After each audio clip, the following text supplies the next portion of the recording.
5 seconds remaining. Here's the Radiant ban.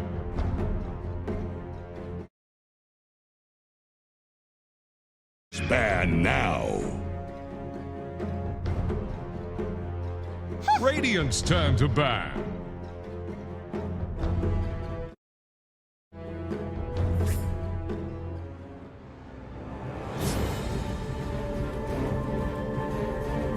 Here's the Radiant ban. Just such a strange feeling.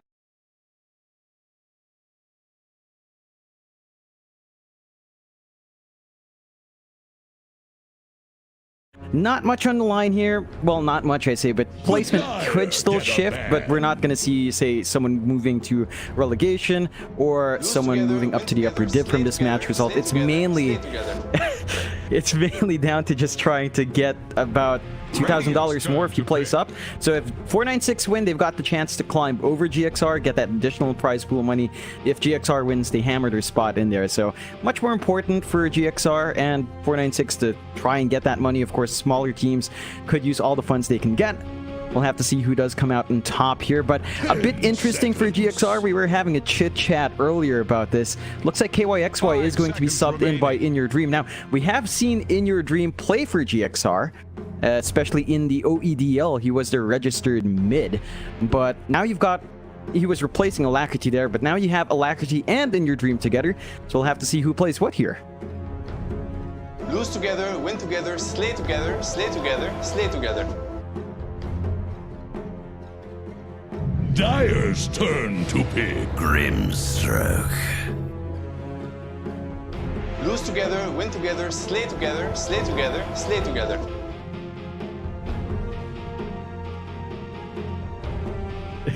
I just got caught off guard by the OG voice lines, because we've been hearing a lot more, you know, EG and I think Arkosh are the ones we hear. I haven't heard the OG ones. I didn't realize it was the straight rip from True Sight, so it has the music going on in the background. I'm like, oh man, that's so strange. But hey, it's a great spam coming through from 496. I think I saw Bombi with Arkosh, or at least I think he should have Arkosh. So yeah, the anime voice lines, that's gonna be pretty good. 496, they go with a Snapfire. They do get the double pick in this phase, so we'll see what they combo with that. They have the option for Centaur here. Centaur Snap has been very popular. The Centaur as well, just enabling so much mobility for all your heroes, enabling you to just run away from initiation. Also enables heroes like, say, the Medusa from coming out. So if 496 kind of want to go into the Medusa pick, now it's a pretty good time to hammer in something like the Centaur.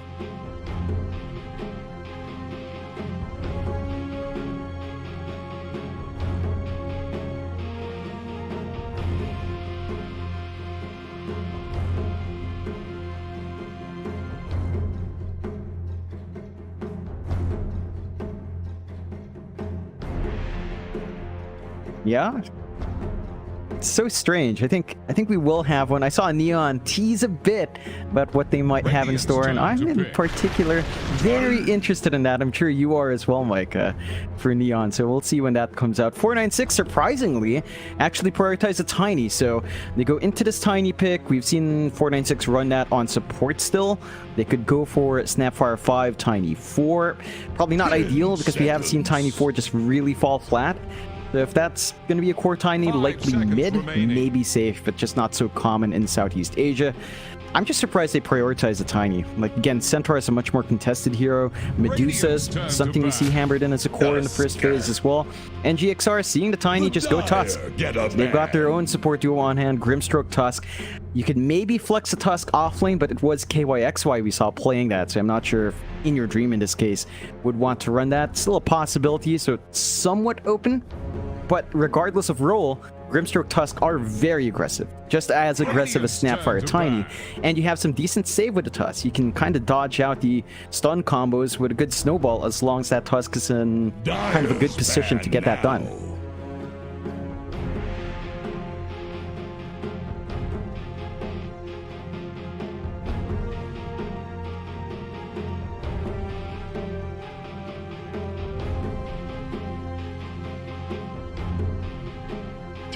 Seconds.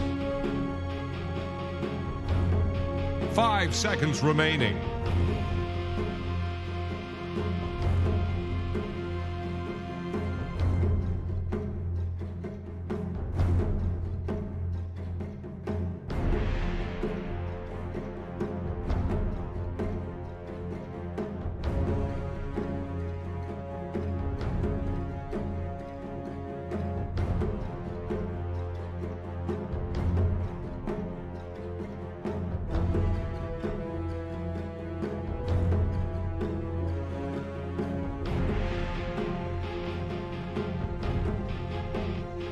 is the Radiant band.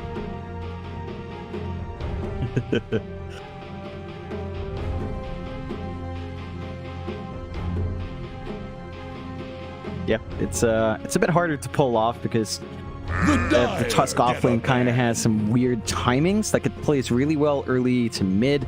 Late game, you could go right click if you hit your 2025 talents, but before that point, it kind of feels awkward and you don't tend to itemize like a usual right click core. You can't really transition smoothly from the offlane into that. So we'll see what the plan is. I think if they are expecting a mid tiny, 496 aren't banning out to protect the tiny. Like they're not banning out stuff like the bristle. So if they do give this hero to Hung for mid, I think you have to worry about that bristle matchup. It's just not fun. I'd say it's one of the matchups you can say is pretty much an insta-lose matchup, as long as the bristle knows how to skill up his levels, you know, like going for that nasal goo down the line. As long as you don't ignore it, you're fine. Like I've seen some bristle players go 0-3-2 and the tiny can still play around that because without the slow he can just move in and out. So it's one thing with the bristle matchup, but we'll see. 496 probably just pocketing this hard by not opting to show some of those mid ban outs, as they will have the next pick and they don't have too much reserve time, so got to kind of blitz through the next few picks here.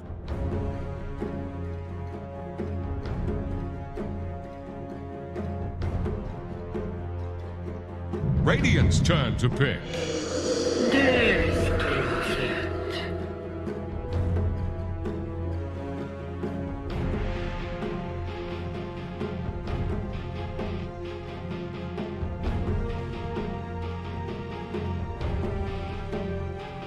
10 seconds. Dire's turn to pick.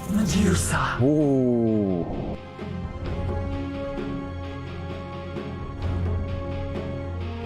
Yeah, 496 are in a really awkward spot. By showing the DP, I mean, you could maybe flex that support, but I think for 496, we tend to see that on that BB on the offlane, if not Hung on mid.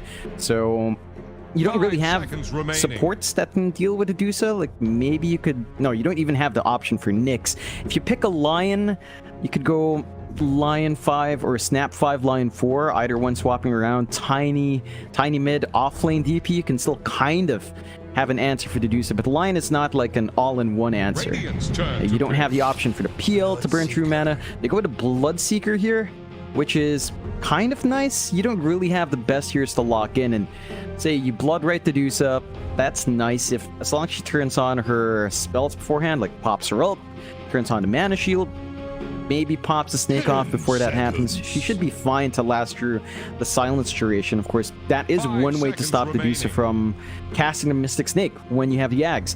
You've got Death Prophet silence, you've got Bloodseeker silence. As long as you can hold the Dusa down without the defensive item up in the Dusa, and because of the itemization, we don't tend to see that, you should be able to stop the spell spam. So kind of important here for Miracle to maybe opt for a BKB, at least a Manta style before going for the Ags. I think you just need some protection in this game.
They could just go Centaur with Adusa, even with the Bloodseeker around. I don't think it's that bad. You're only gonna have one here to worry about under Stampede and Rupture. They go with the Invoker instead, so that's great to see. That should be our Alacrity special, right? Like, he plays a lot of Invoker. He plays it on the edge. Should be keen to see what they do. They don't have the best hold to maximize Invoker combos. However, you don't really need it. You go towards late game, you just Alacrity the Medusa. Alacrity just Alacrities the Medusa, isn't that funny? Buffs up the Medusa with himself, and then you have a massive machine gun up front. You don't really have enough on 496 to burst through. Like, you have to play fast here. You see the Invoker, you see the Medusa, you know these heroes take some time to build up. You have to hit this blink timing in your Tiny, and you have to be ready to run and gun in the Bloodseeker. You can't just sit back and farm up. You have to get that quick Maelstrom, maybe an SNY, just run around, find those kills, melt the towers before the Medusa can really start to outform you.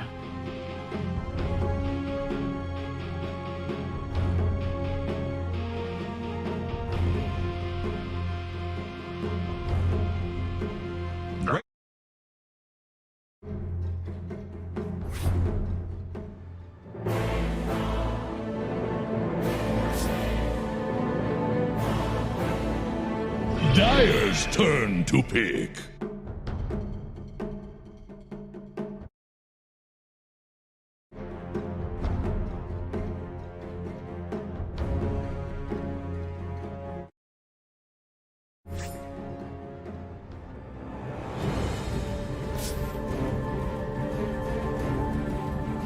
Dire's turn to pick.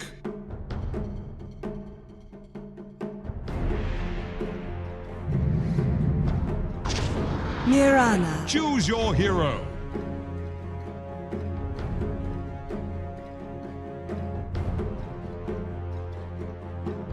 Ooh. Mizu's on the Tide. He's playing off lane. They give In Your Dream the Medusa, which is fair, right? Like, In Your Dream is that I don't think we've ever seen him play off. We've seen him play support in Season 1 in the lower div. He goes back to the safe lane role. Miracle off lane Tide. We'll have to see what he brings out. It's been a while since we've seen him play in that lane. 496 closing out with Mirana. I don't know about that. Like, you don't have the best setup for stuns. You have your Tiny, I guess. You can play around with that. But really have to play aggressive. Like, at the least this line has a lot of early burst. They can run around. Again, your key win condition here is to shut down Dusa. Just prevent the Dusa from farming, ensure Drew has a decent enough lane, and build off from that. But GXR, I just feel like they do have the better draft on hand. They've got Ravage plus Stone Gaze. They've got the Ravage plus Cataclysm combo down the line. They've got a lot of ways to protect the Dusa with Snowball, throwing their bodies forward. And, well, they've got that beautiful interaction with Mystic Snake. It's always funny, right? When you see Dusa against Tiny, you turn Tiny into Stone. How does that even work? It's already Stone.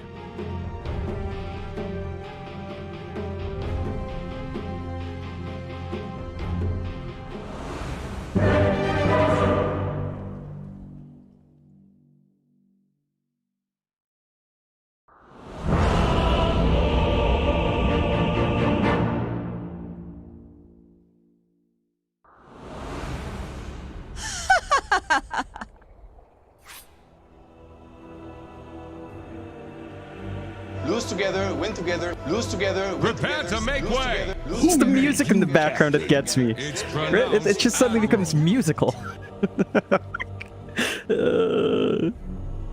Thanks. You have learned nothing.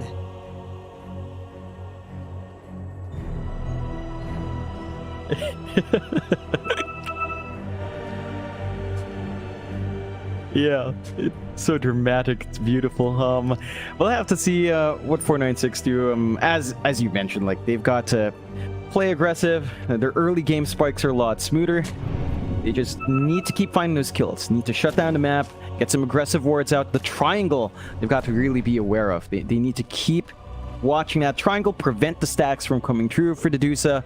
If it does come out, then your Dream's just going to have a wonderful time past the 10-minute mark. Even if his lane is shut out, you can just keep farming up there. That he will.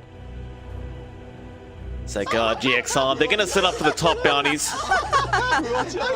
Oh, I think I might have, yeah, my volume's a little bit too high for the voice lines. You have to remember that sometimes, John.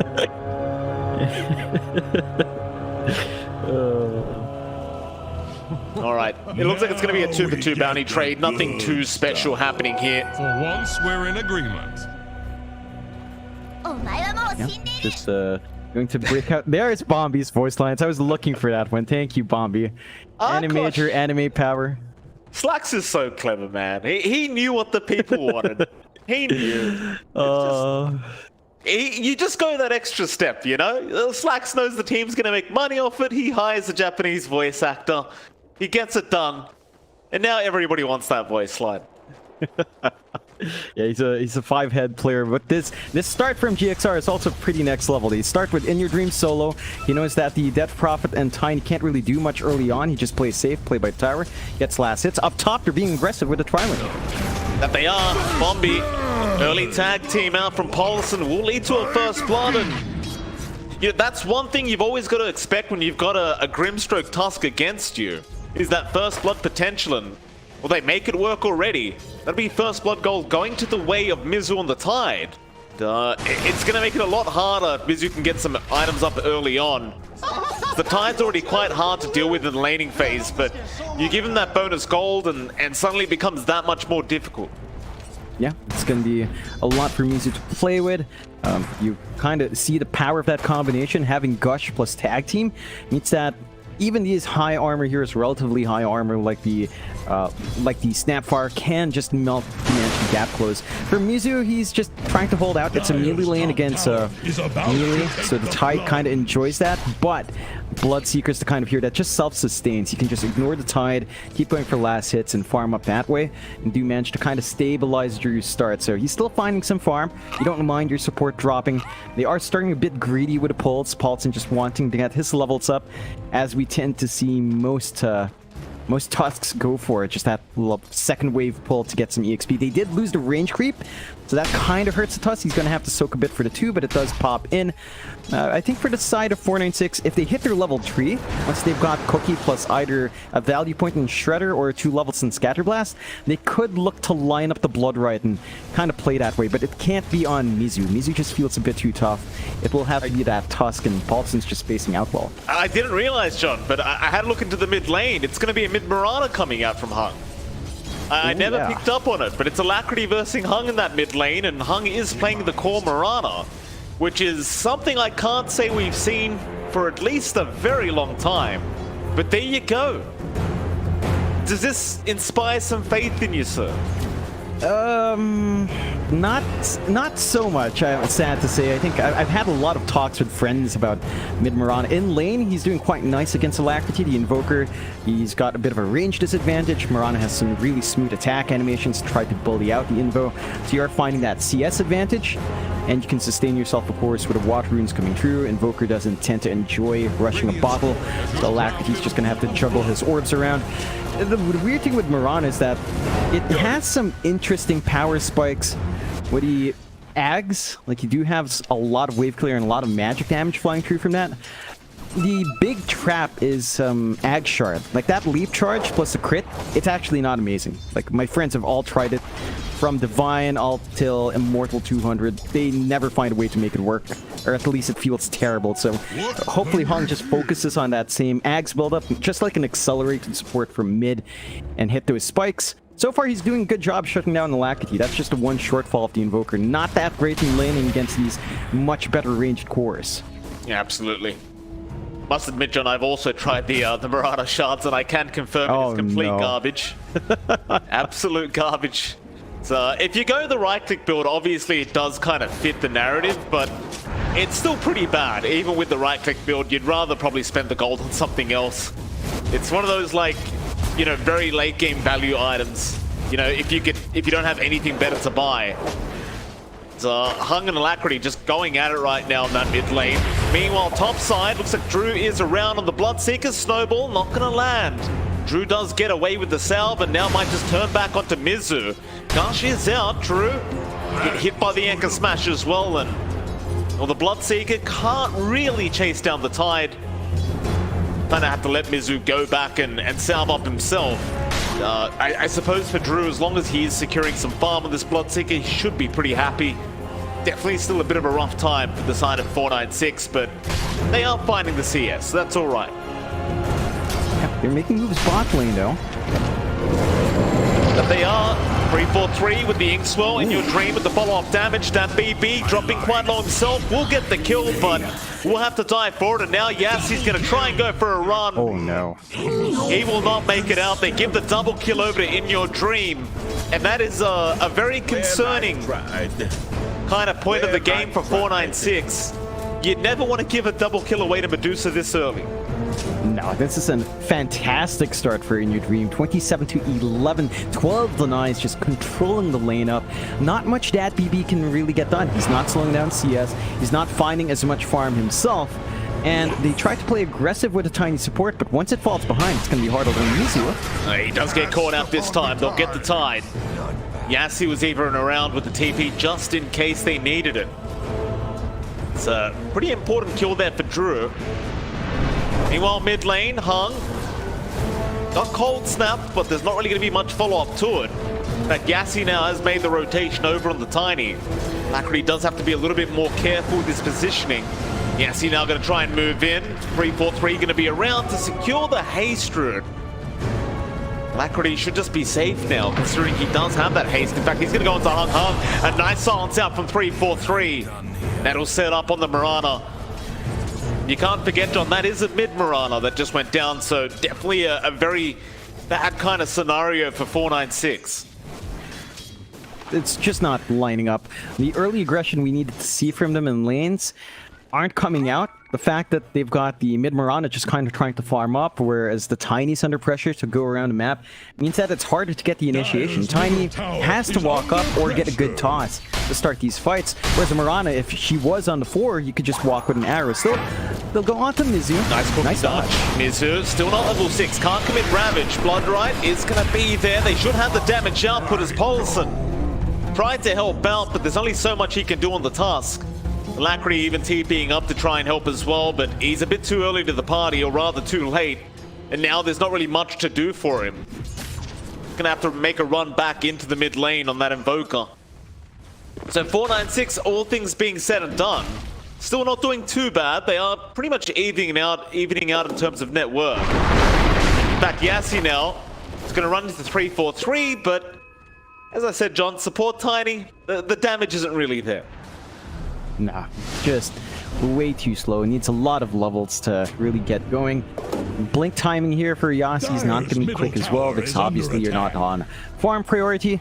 So we'll see what more Yassi can do. He just kind of needs to soak a lane. He's been playing mid while it's free. I think that's all you really want. Just get some EXP, hit your 6 up top. Top lane, they do rupture up. The Tide, Mizu still going to survive. Snowball in, they're going further. The rupture is over, they cannot kill him off. That's a great snowball in from Paulson. Just really well timed, and Mizu, after the rupture ended, he just kind of stood his ground and never died. Like a Yeah, I thought that snowball might have been a bit risky with moving forward, but they managed to get the kill. They get a good fortify while that BB is trying to shove in the bot lane as well, so they're going to be able to trade for the top quite nicely, knowing that the DP can't come in for the defense. Well, at the very least, they do end up getting the Tide Hunter. Mizu is up dying to Yassi with the Avalanche toss. Yassi having a look around, see if you can find 3-4-3, but you've got In Your Dream around to boot, so it's definitely a very risky kind of proposition here for the Tiny. Have a bit of a look around as Hung, the Moonlight Shadow and double damage was behind the tier 1 tower. They really want to try and go for this. In Your Dream, he can kind of tell something's wrong. They still run in Avalanche, and Toss is going to be on the Grimstroke instead. And now they might try to turn Mizu. He's TP'd up. Again, you don't really have the Ravage to play with. So no lockdown here. I suppose the brighter side for GXR is you don't really lose the Medusa. You'd rather 3-4-3 just kind of tank the gang, and for In Your Dream to just go back into the triangle. and they're getting that farm out. Do have to say 496's wards are on point. They've got that ramp ward on the top tier 1. They've got the triangle ward by the ramp as well. Looks like 343 is maybe going to check, and he does find D ward, but they were getting lots of good information. They made great use of their clump up. The one issue there is that they find a support, but you saw the Invoker just kind of sitting mid. Alacrity was sort of open for the rotation. They were just trying to force the issue on Medusa. On the short lane, it's feasible, but not as easy as, say, a pincer movement on mid. Now you can see Alacrity's just kind of looking around. He knows that BB still doesn't have that Exo, but he's playing safe. They've got level 6 up on Paulson. They do have the burst damage on hand with Walrus Punch. If you do overstep, could find yourself melting a bit quick there. Yeah, speaking of overstepping, Mizu ends up going down as Drew committed the rupture, and with the Mortimer's Kisses, they did have the damage output. Very nice kill there from 496. They even out the kill score now 6-6. So GX Army, they still are fighting down that bot side. That BB, he's been caught out, but with the Spirit Siphons, they just can't get the damage output. Alacrity goes down. That BB now will continue the chase up on Paulson. He pops the ulti as well. Ooh. It's not going to mean enough damage onto Paulson, but nevertheless, they can still go for that bottom tier 1 tower. Definitely not a wasted ultimate. They should be able to clean up that tier 1 very easily.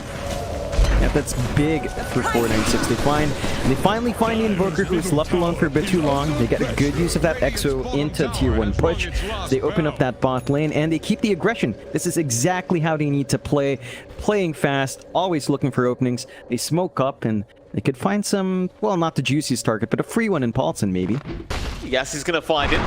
Still holding on to the Avalanche, just being very patient with the toss-up, and now the cookie into the arrow. That's a perfect little combination there from 496. That's what you love to see with these kind of drafts, that early aggression. And this is what we talked about in the drafting stage. You want to really try and dominate the mid game if you're 496. Do not want to wait too long up against this Medusa draft. Even though In Your Dream is still the top net worth on the board, at least 496 is kind of clearing out the map and just trying to take over. Yeah, and they're getting some good movement onto mid. They're getting some great damage on that tier 1. Galaxy Racer do have Ravage, but they need to come in. They're going to move in now. Tornado EMP out. In Your Dream, he denied off that tier 1 tower. Now the Silent Sound does catch the Bloodseeker into the Soulbind, but do they have the damage? It doesn't look like it. In fact, Yassi just tosses around In Your Dream into a double cookie up from Bumpy. 343 will drop. 496, they'll keep going. There's your Ravage out. They found the tiny Yassi. He'll be the second and fourth. After that BB, they love the Death Prophet, but he's going to survive. And 496, they want to try and turn back around. Onto Mizu. In Your Dream, going to juke out the arrow. Mizu, he's still going to be all right. 496 now falling very low, have to back. They are going to be successful in doing so. GXR unable to hold anyone else down. So it ends up being a 1-for-1 trade. Very close call for both teams. Yeah, they managed to get the advantage for 496 because the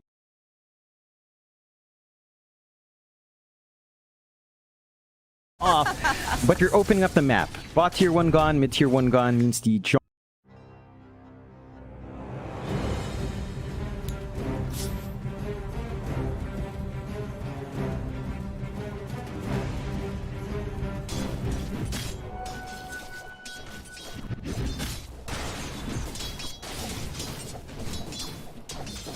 Middler's mission.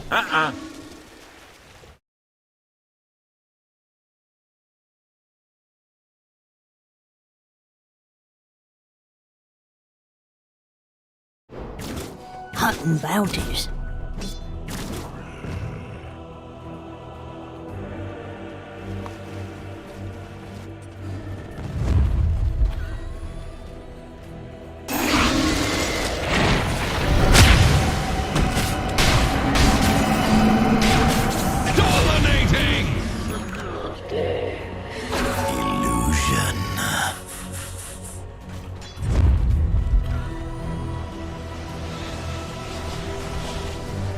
Radiant's courier has been killed. Cannon fire.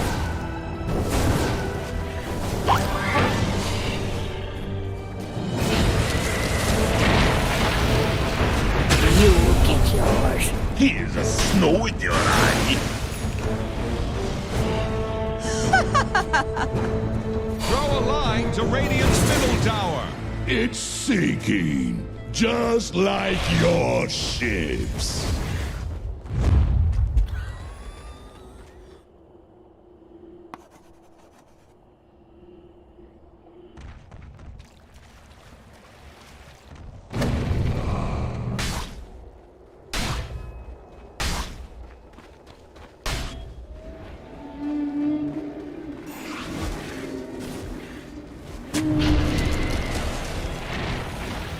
For the twins. Got it. Dire are scanning for enemies.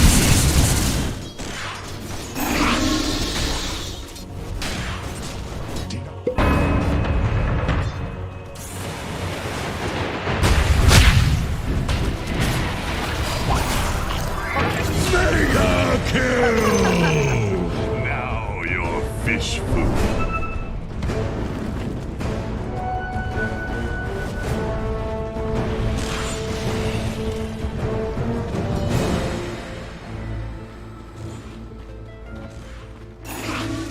Dire's top tower needs some friends. Same as you, Tide Hunter.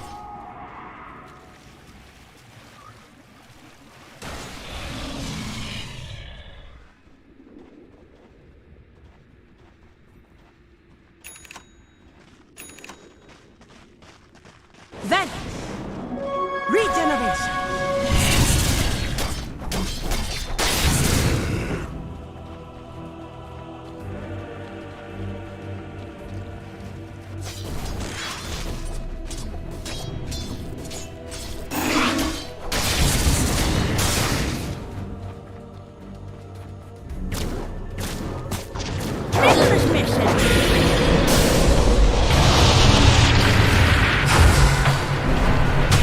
Killing spree! Own edge!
Dire's top tower is about to take the plunge.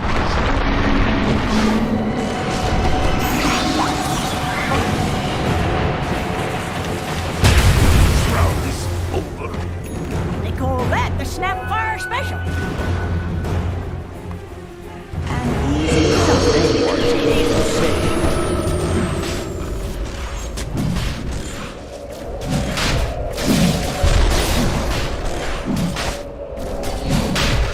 Shadows take us.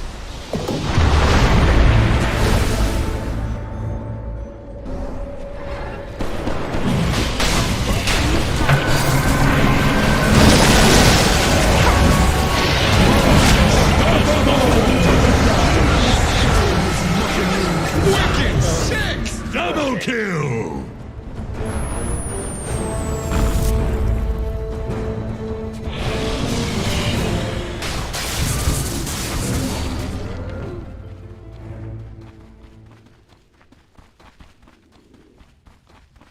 Dire's middle tower is under attack. What's this? Dire fortified their structures? Dire's middle tower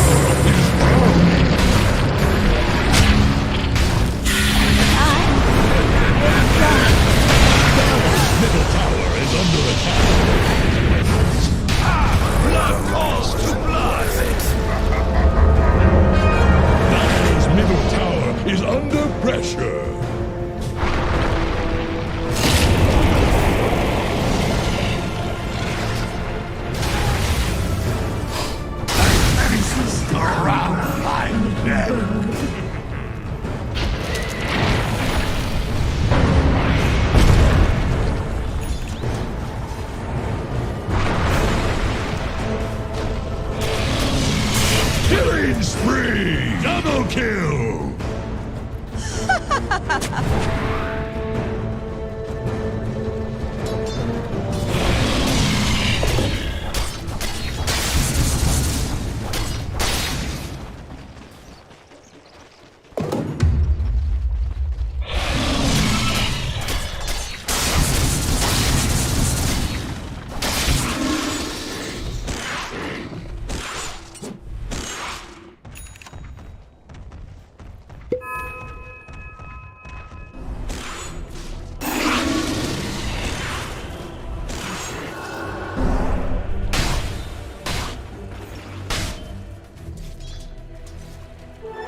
Double damage! Radiant's bottom tower faces a stiff wind. Radiant think fortification can save them! Any port in a storm. Radiant's bottom tower is staggering.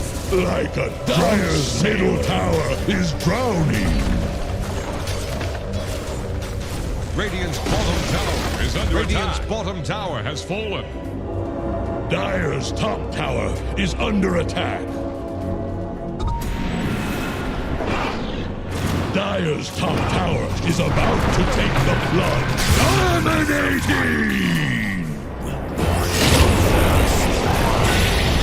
Mega kill! Double kill!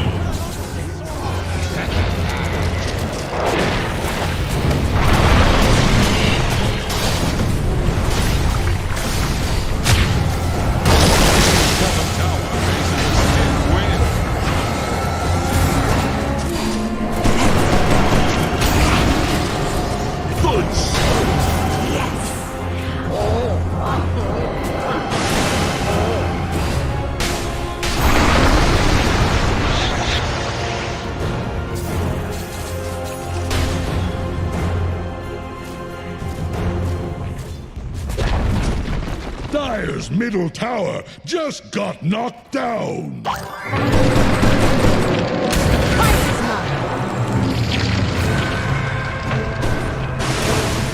See you in hell!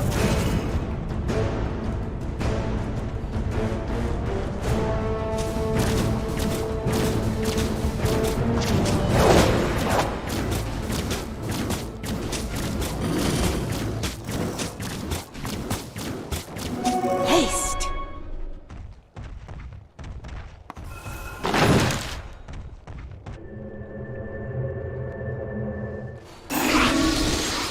Dire have the spyglass at hand.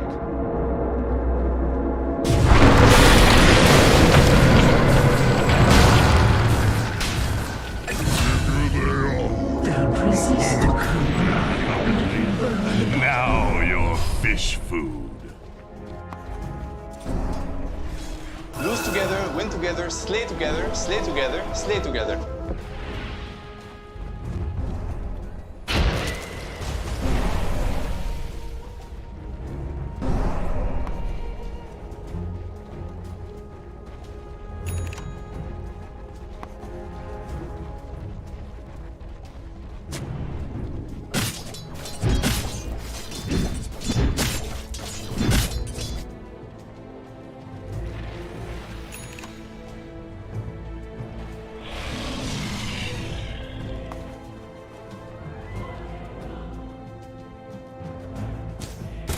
Got it.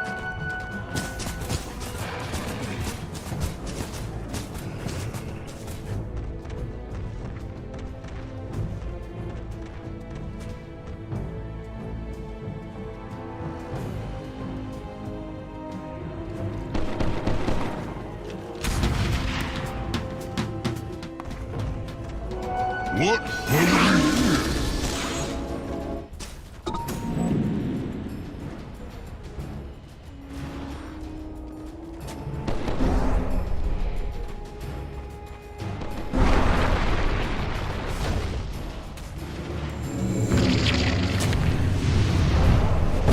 Dire structures are fortified. We go! Unseen.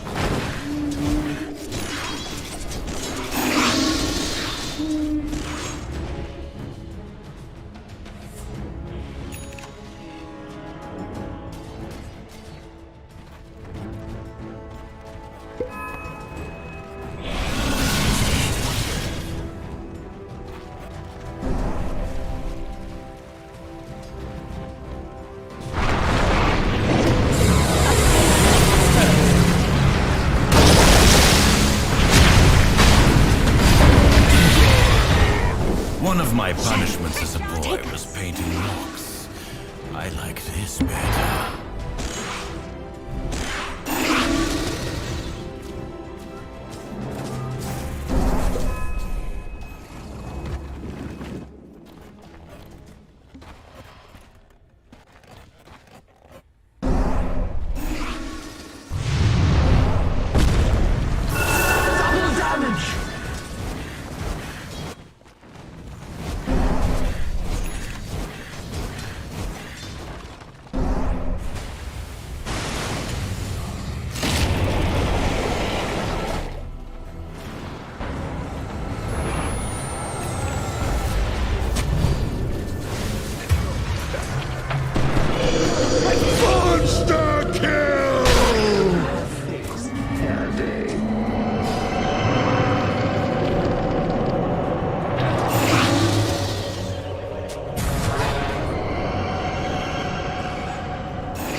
Is missing.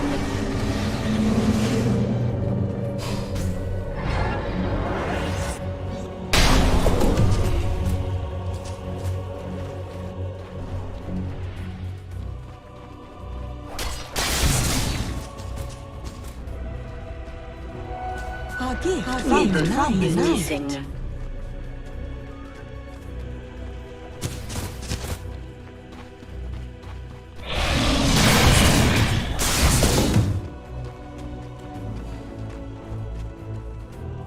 For the twins.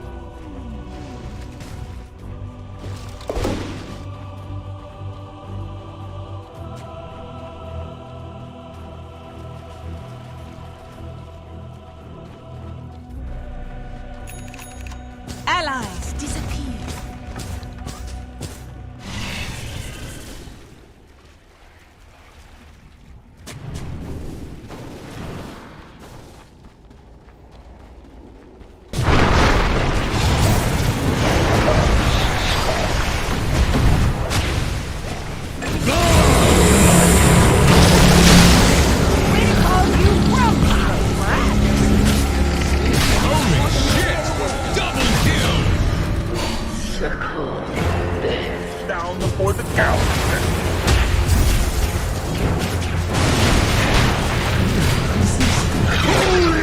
Triple kill!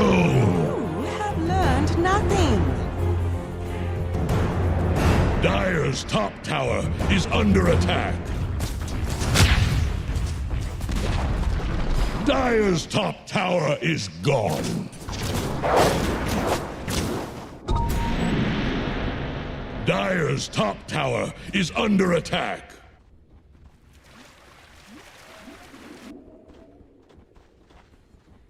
Dire's top tower is about to take the plunge. Radiant's middle tower is under attack.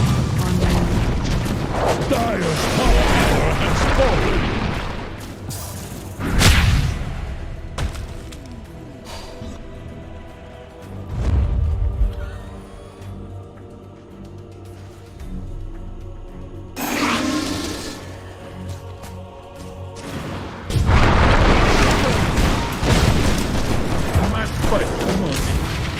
Pathetic well.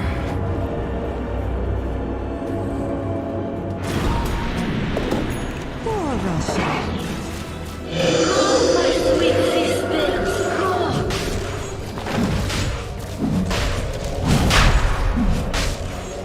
I could have hit your crown with my eyes closed.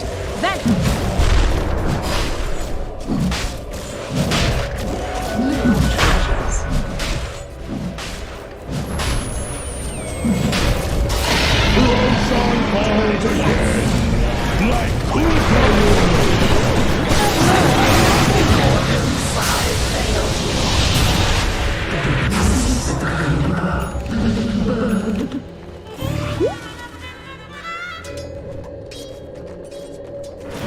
Sanaba.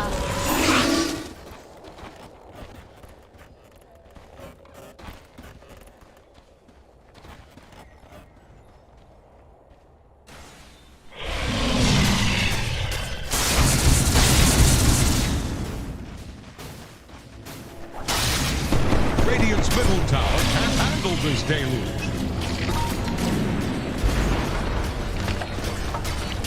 Bullseye. Radiant's middle tower just keeled over.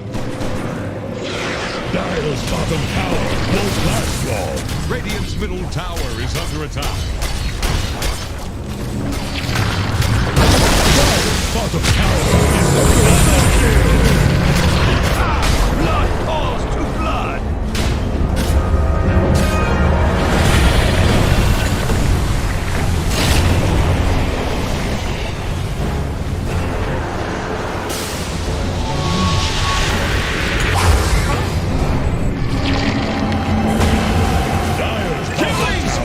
Is about to flounder.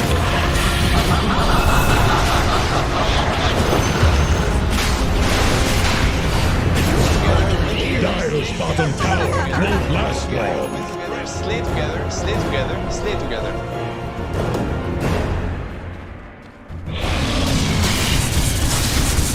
Dire's bottom tower is about to flounder. What need have I for this? Dire's bottom tower is under attack.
Dire are scanning for enemies. Shadows take us. You have my thanks.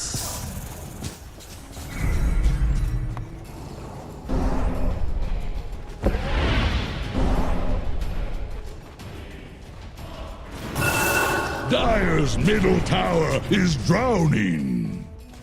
Dire structures are fortified.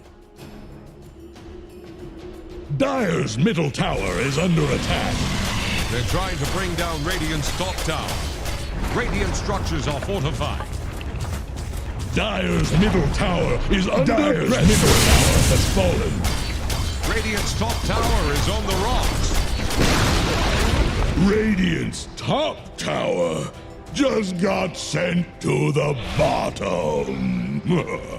Really tight, Hunter.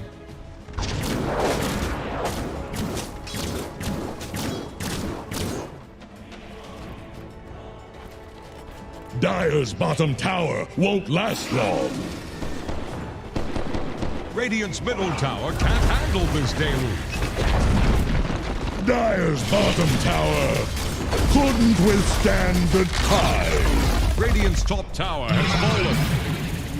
Dire's bottom tower is under attack.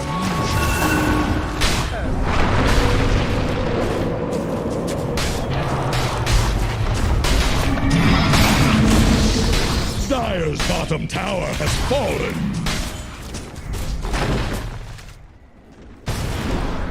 Spoil that shot.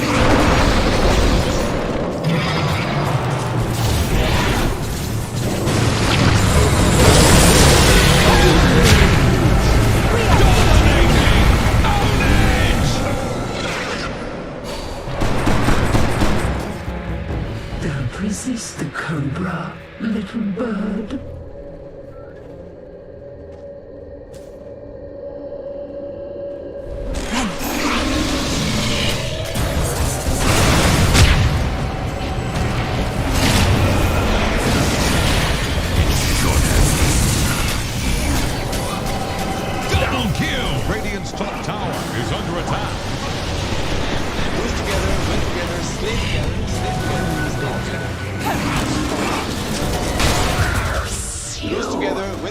slay together, slay together, slay together.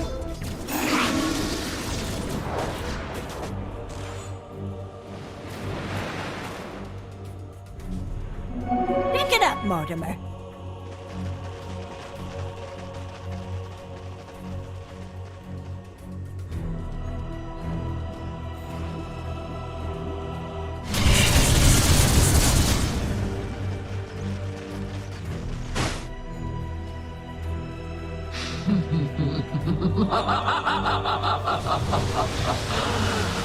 Bounty!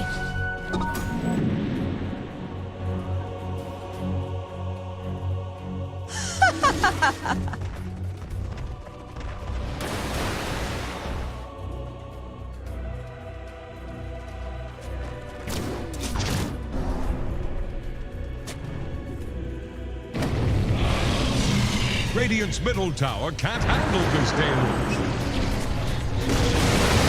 Radiant's middle tower has fallen. Radiant's bottom tower faces a stiff wind.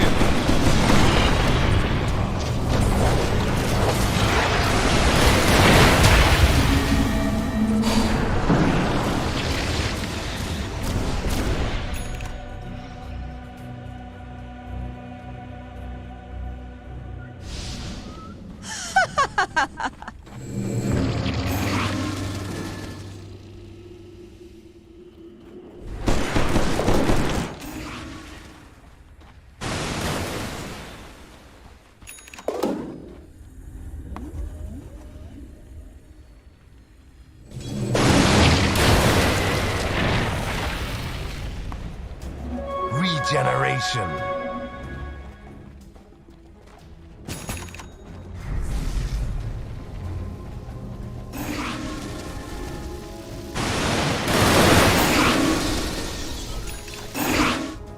Radiant's bottom tower is under attack.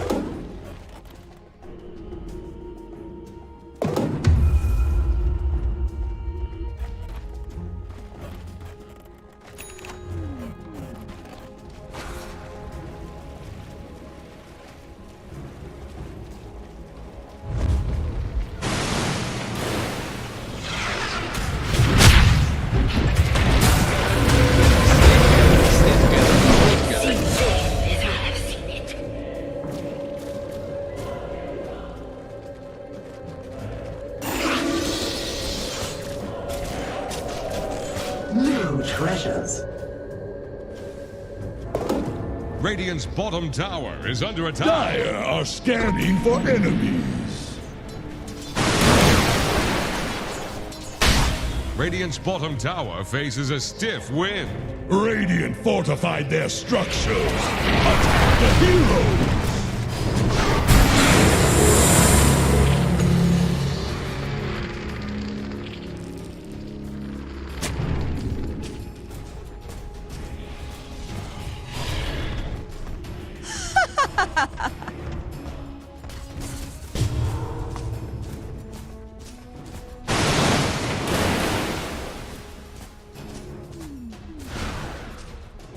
What have we here?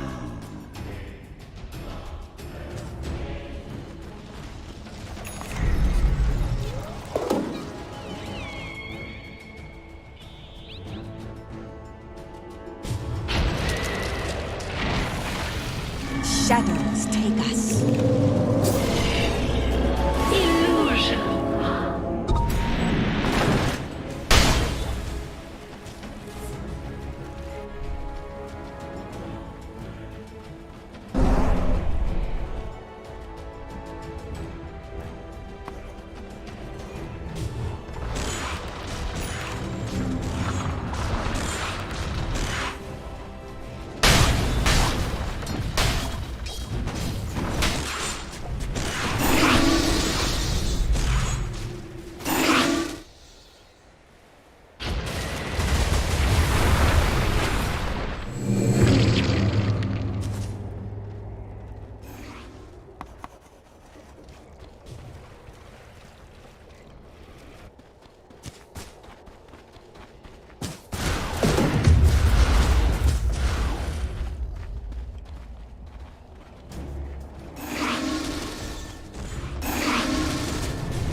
slay together. is not yet realized.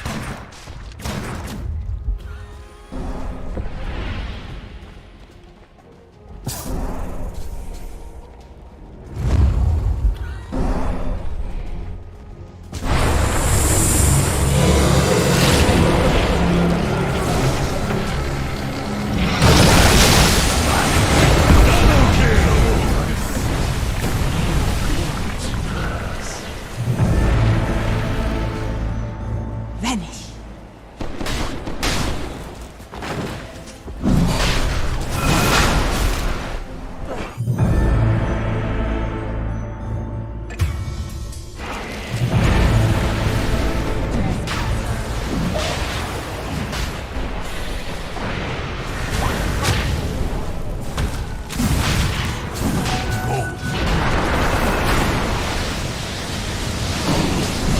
Killing spree!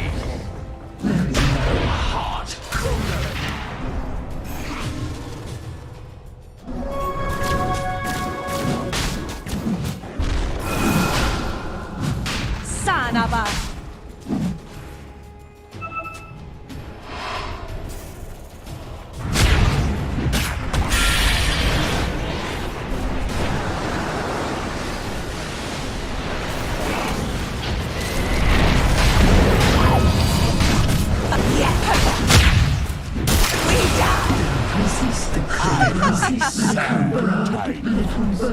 You're dead. You have learned nothing.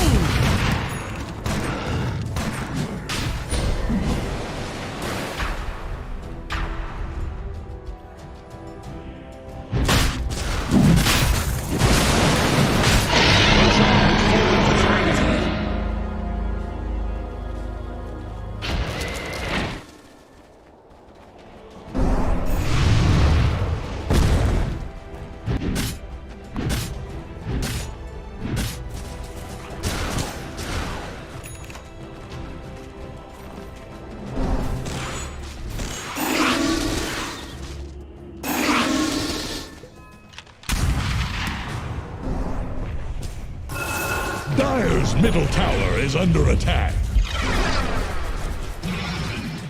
Dire structures are fortified. Dire's middle tower is drowning.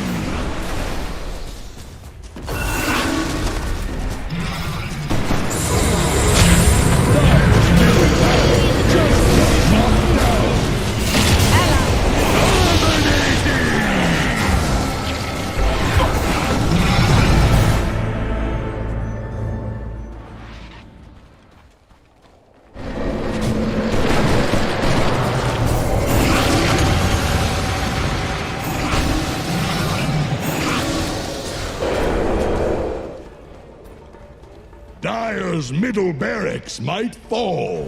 It's a spout of violence. Dire's middle barracks have fallen. Dire's top barracks are under attack.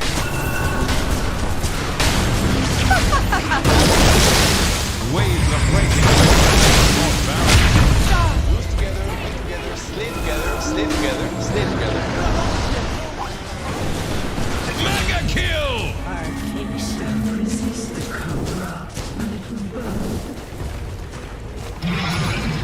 Dire's middle tower is under pressure. Land ho!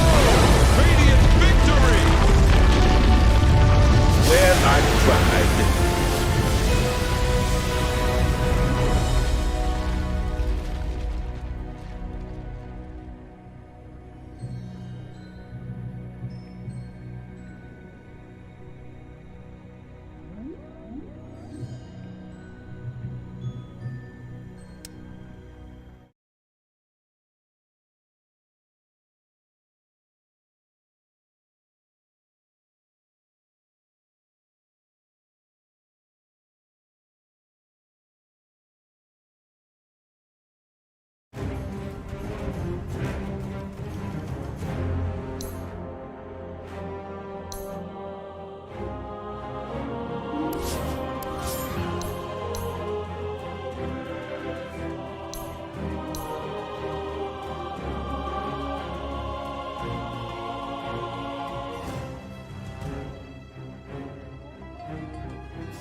Radiant's turn to ban.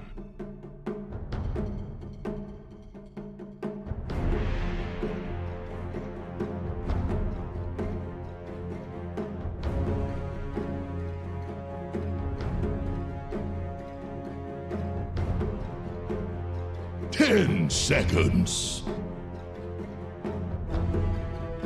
5 seconds. What'll it be? I'm feeling great. Game 1 was a great showing from both sides. We saw 496 hold out very long, trying to make the draft work going towards the late game, but at some point, In Your Dream and Miracle were just too much. Like, Miracle, Mizu on that tide, getting those big ravages with the Invoker combo, it's just way too much to deal with. So we'll see if 496 kind of fix their playstyle. It looked like they were taking it a bit too slow early on. They needed to really invade that jungle, prevent the farm from coming out, take some quicker towers with their DP, but they didn't really make too much headway on the high ground. The defense was too good from Galaxy Racer. You see the initial bans and picks as well. Galaxy Racer go with a puck, and the Medusas left in the pool for both sides to take in the first phase. So 496 want to dip into it for Drew. They could. They start with a Grimstroke first. They will follow straight into the clock, so they've got an aggressive duo on hand. Surprised they don't take a Lion. See the puck. You usually almost always just see the Lion counterpick for the Hex. But they go with the Grimstroke clock. You could still play with a Phantom's Embrace. Early on, the puck doesn't really have enough attack speed to rip through that one fast. But he can still kind of dodge out with his phase shift anyway, so we'll see if they can really lock it in. GXR built into that puck combo with Dream Coil. They've got the Kisses to fly out now. Very strong combination on hand for GXR to play with.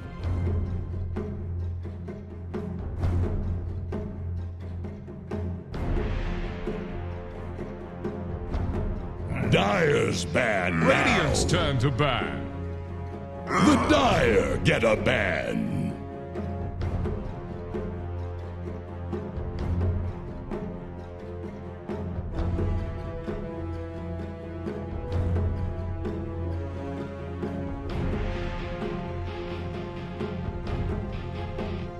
Ten seconds. 5 seconds remaining.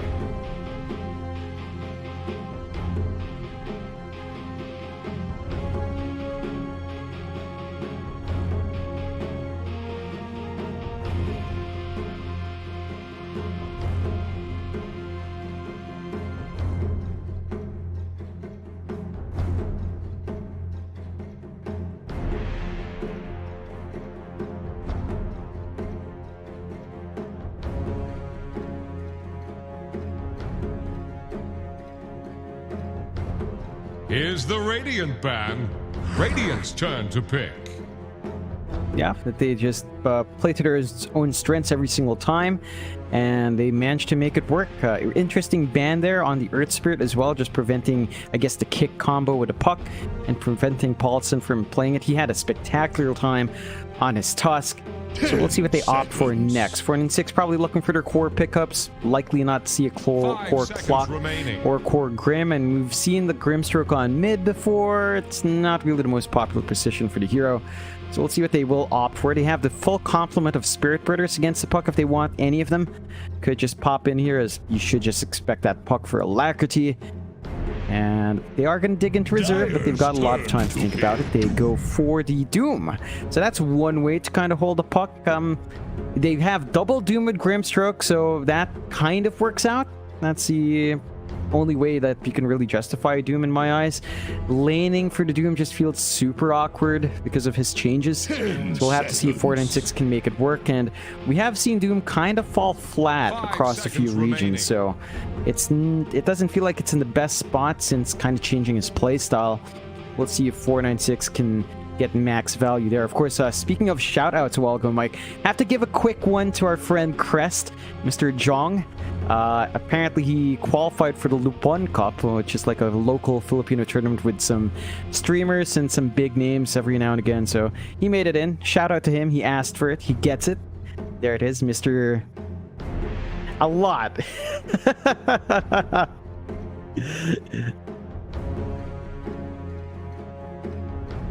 Yeah. Radiant's turn to pick. Oh yeah, he does. Enchantress. That he does. Who wouldn't, right? Like, he's an Immortal 200. He's looking for a team. So obviously he'd want the chance. Still, GXR going into the Ench, which is an interesting choice into Doom.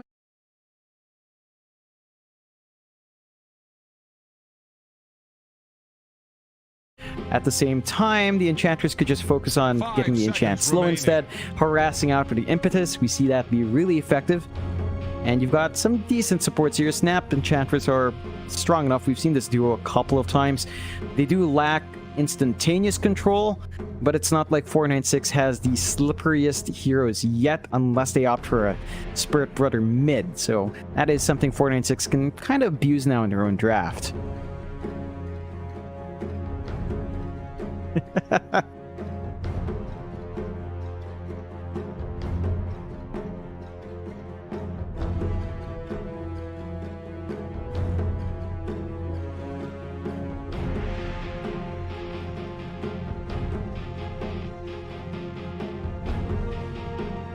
Dire's turn to pick. Templar Assassin.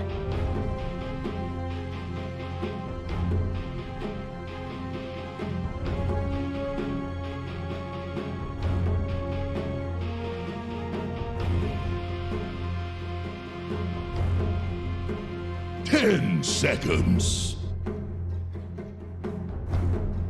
5 seconds remaining. Yep, they've got the space for it in 496. I'm just trying to recall Drew TA. I don't recall it. I don't think we've ever seen it, so I'm not sure.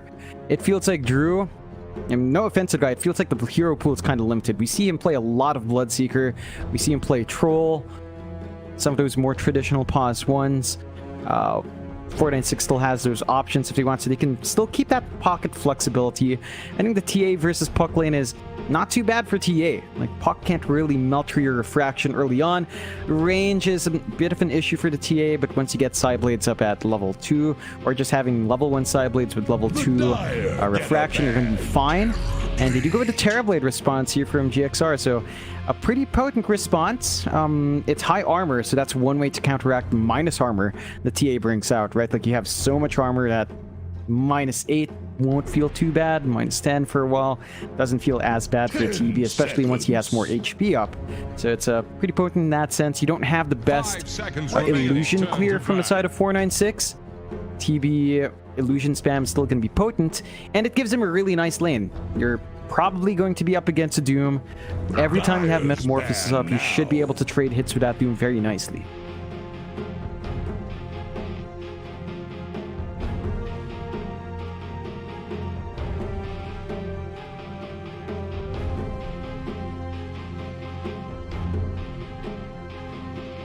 Ten seconds.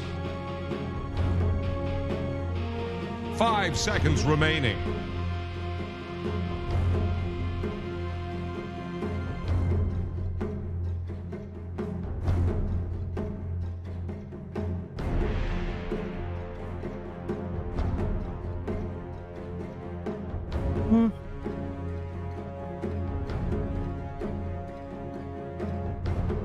Here's the Radiant ban. Dire's turn to pick.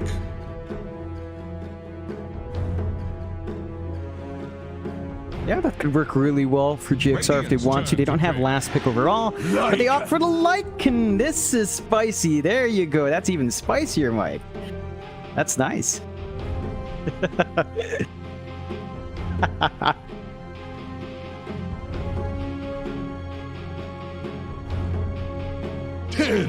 Could be off. I don't think it wants to go mid against TA. That sounds like a pretty terrible time. Remaining. You do have a better time with your initial wolf level, but down the line, the TA can just kind of clear them out. So probably still want the Puck versus TA. Lycan off to counteract whatever comes in safe.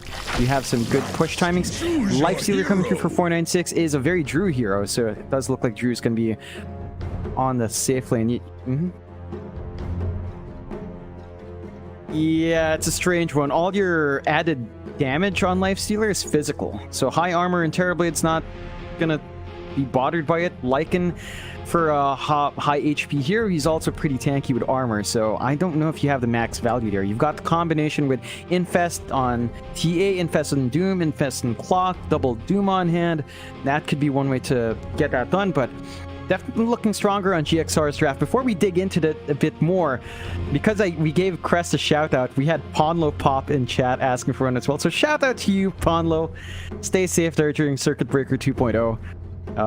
But yeah, everyone's asking for one now. Have to give it to Ponlo. Of course.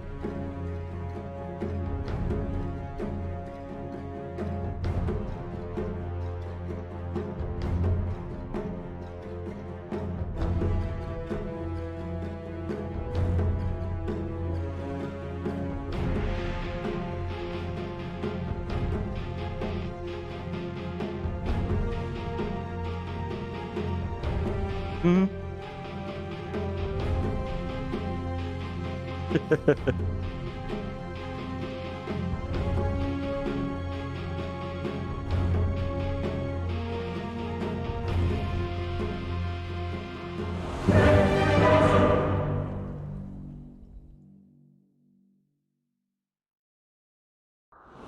Yeah.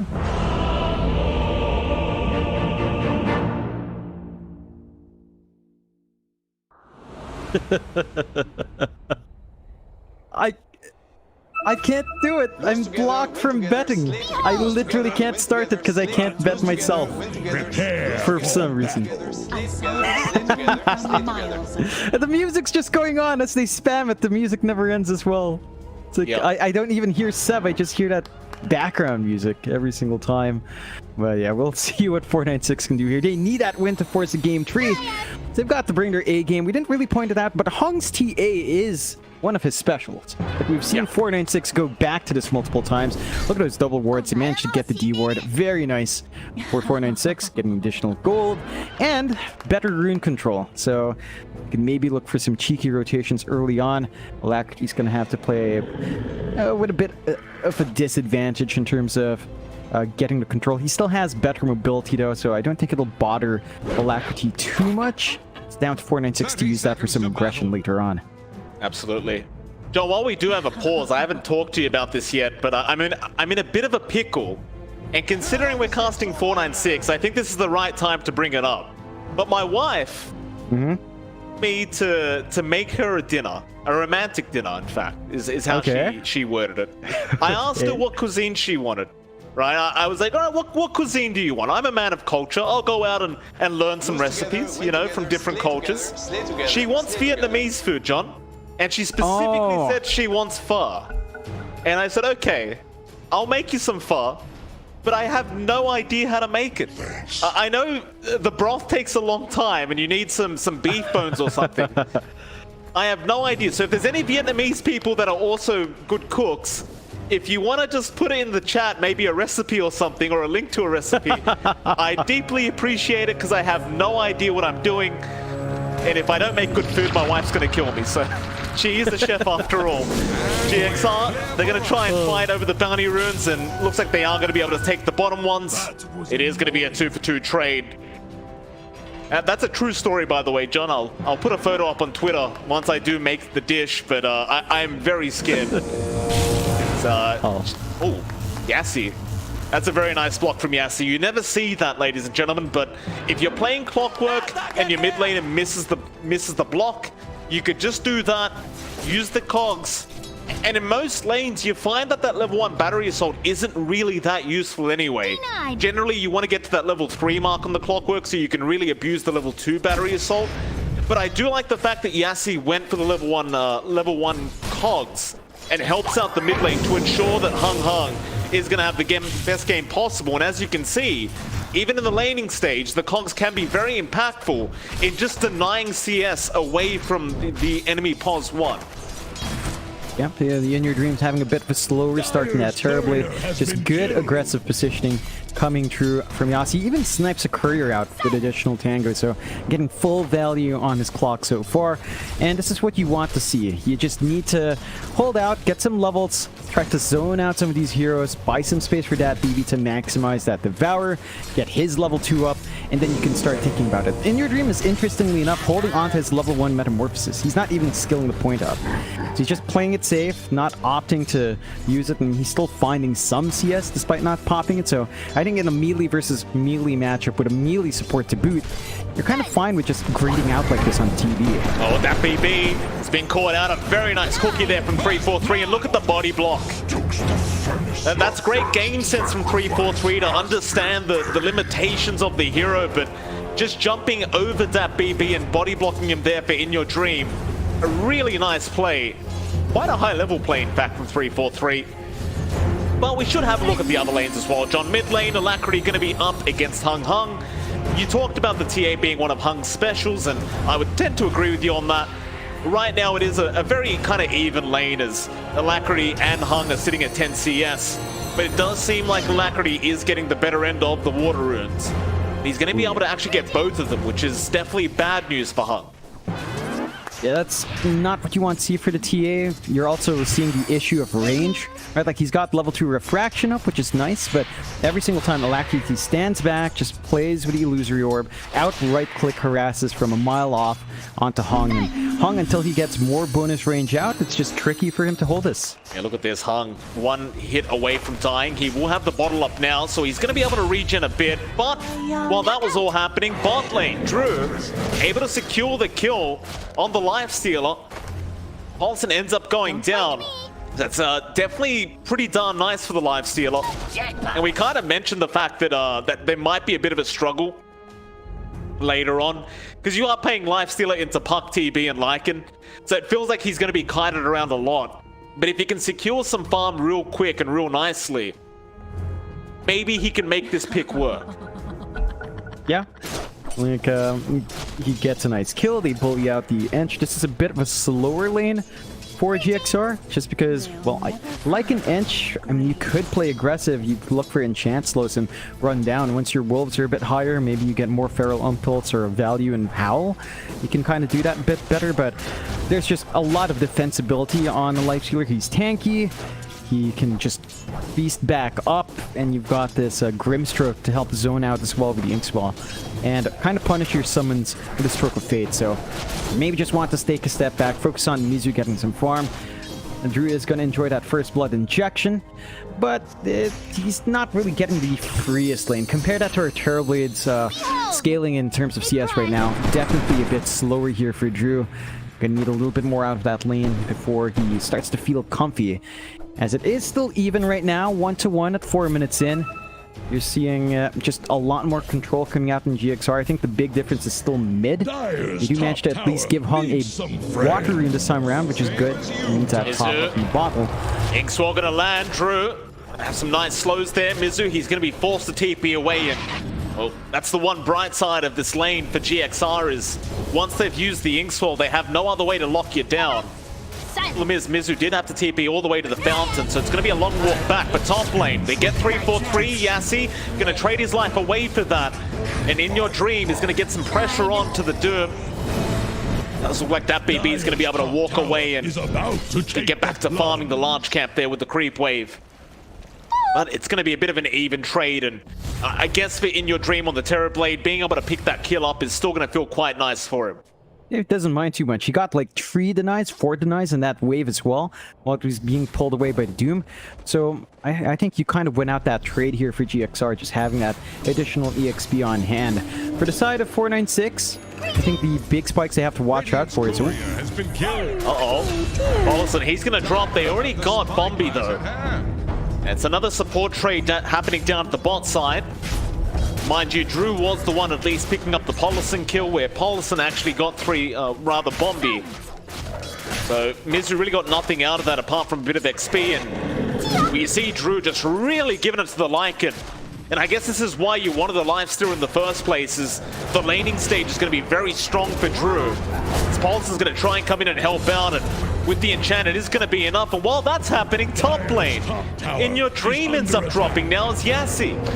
Actually, man, along with Bombi and that BB, and now they've gone to 3-4-3. They may be able to find a secondary kill, and it looks like they will. That BB will take it with the arc lightning he got off the neutral creep. And that's definitely a pretty good set of kills happening here for 496. Is under attack. Yeah, it's a big set of kills coming out. They finally get some activity off. It's at that point where you can kind of leave well, maybe not leave the life steal alone like that. They do eventually find Drew. So it's evening out. You're trading your cores away. I think this is still okay for GXR because Terrorblade flash farms a lot faster than Lifestealer, so if all things hold even, your Terrorblade still has better time as long as he's not lagging behind. The side of 4960 are starting to clump around. You can see Yassi lining up for mid. He doesn't have hookshot yet, so it looks like they might not really be able to force the issue. They are giving a lot of space for Hung. Like, there's no jungle contestation here from GXR, so the TA is clearing out camps, is starting to catch up. And this flash farm on Hung's going to be really important. He needs that quick deso. Bot lane. Mizu being caught out again. Inkswell going to lock him down. Bombi, do you have the damage? Drew's going to be able to keep up, and Mizu is going to drop. But look at this, John Pollison. While that was happening, did just focus down the tier 1 tower.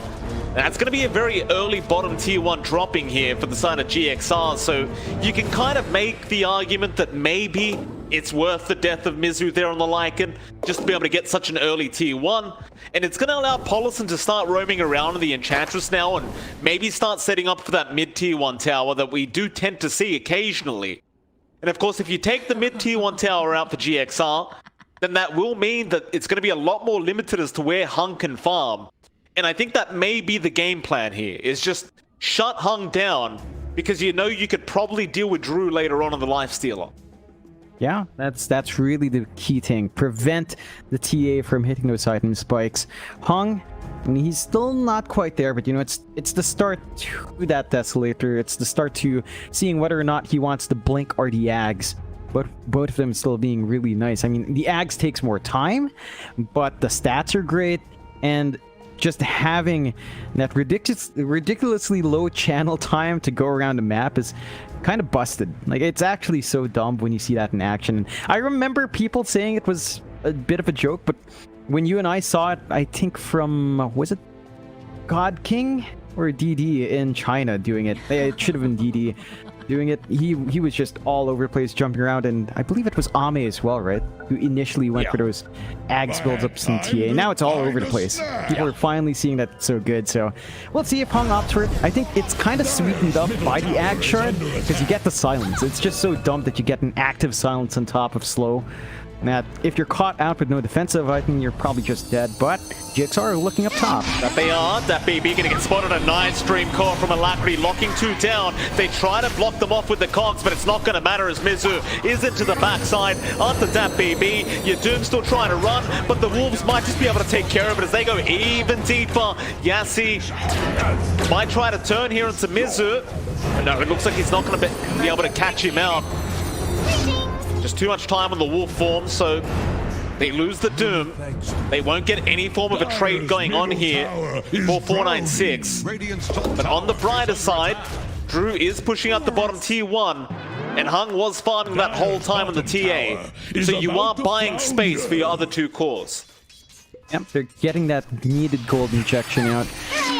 It's really down to Alacrity to be aggressive. He wants to look for those Dream Coil opportunities. So he's happy enough to find one. You kind of want to deal with a TA. I mean, they are kind of running in, but Paulson can't do much, although Doom. Yeah, Doom's going to be committed. They just want the easy kill there. Meanwhile, a bigger kill would be Paulson and Alacrity. They'll get Paulson first. Looks like Alacrity will be fine, but 343 does end up dropping on the Snapfire. 496 able to find 2 supports across the map, and that's going to feel quite nice for them now as they can start rotating into the die jungling. Well, Hung, he's got a nice triple stack of Ancients waiting for him now, thanks to Bombi. It's definitely not the greatest of news for GXR having this farm stolen away from them. In your dream, he didn't realize the Inkswell not going to land, but Yassi, he has the battery assault. They're going to lock him down. Oh no, they did not realize that the triangle was taken. They had no wards out in it either, so they had no vision. Your dream, he's the highest net worth here on the map. They're going to try and trade though. They'll go after Hung. There's your Cogs out to block the way, but Alacrity is already in, but he doesn't have much damage or follow-up. He might need to run. Mizu's trying to come in from the sideline. 3-4-3, however, going to drop quite fast on the Snapfire. And now Yassi is going to try and run on the clock. He has the Cogs available. He'll push away Mizu. Meanwhile, Bombi does drop as Mizu's going to continue the chase and eventually should find the clock for Yassi. Going to try and just play ring around the rosy. It won't matter though. Still a 2-for-1 trade in the end, and I guess it does kind of favor GXR. The bright side as well for In Your Dream, John, is they did not lose the stats. They weren't able to be finished by Hung.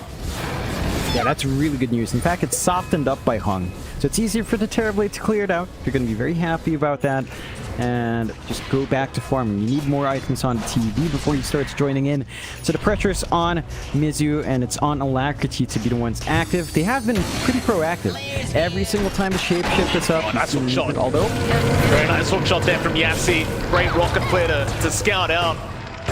And I used to say this a lot back when we were casting BTS Pro Series, John, but Yassi, in my opinion, definitely one of the better clockworks in the SEA scene. He just lines up for his team, finds the simple pickoffs.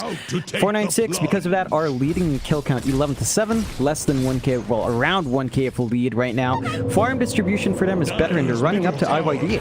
Yeah, In Your Dream, getting caught out again. Cogs, not enough mana for it. Yassi can't hold him down, but with the Doom out, they can just keep chasing him. But no, a deny out, 3-4-3. He uses the little shredder to be able to get the deny off in time.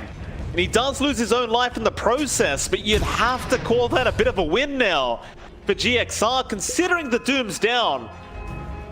I guess you still have the TB down without farming for about 20 seconds, but it's not going to feel that great for 496 to lose the kill like that. Yeah, I mean, they commit Doom. That's a really long cooldown spell.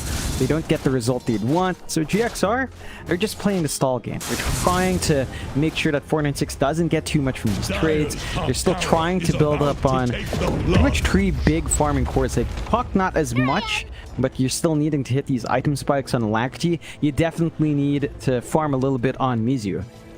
Still trying to save up for his drums. It is up. I think you'd want to see this Lycan go maybe Echo Saber, old school kind of build. AC definitely down the line to protect against a TA and go from there. Hung is still allowed to farm up though. Desolator's almost up, 600 gold away. We've seen how squishy they are when the TA shows up for these fights. Once the Deso is done, it's not going to take as long to melt them down, so you need to watch these massive spikes coming through from 496. They just have a faster draft as they did have in game 1, but this time around the big difference is they're playing to its strengths and they do smoke up. They do, down to the bot side.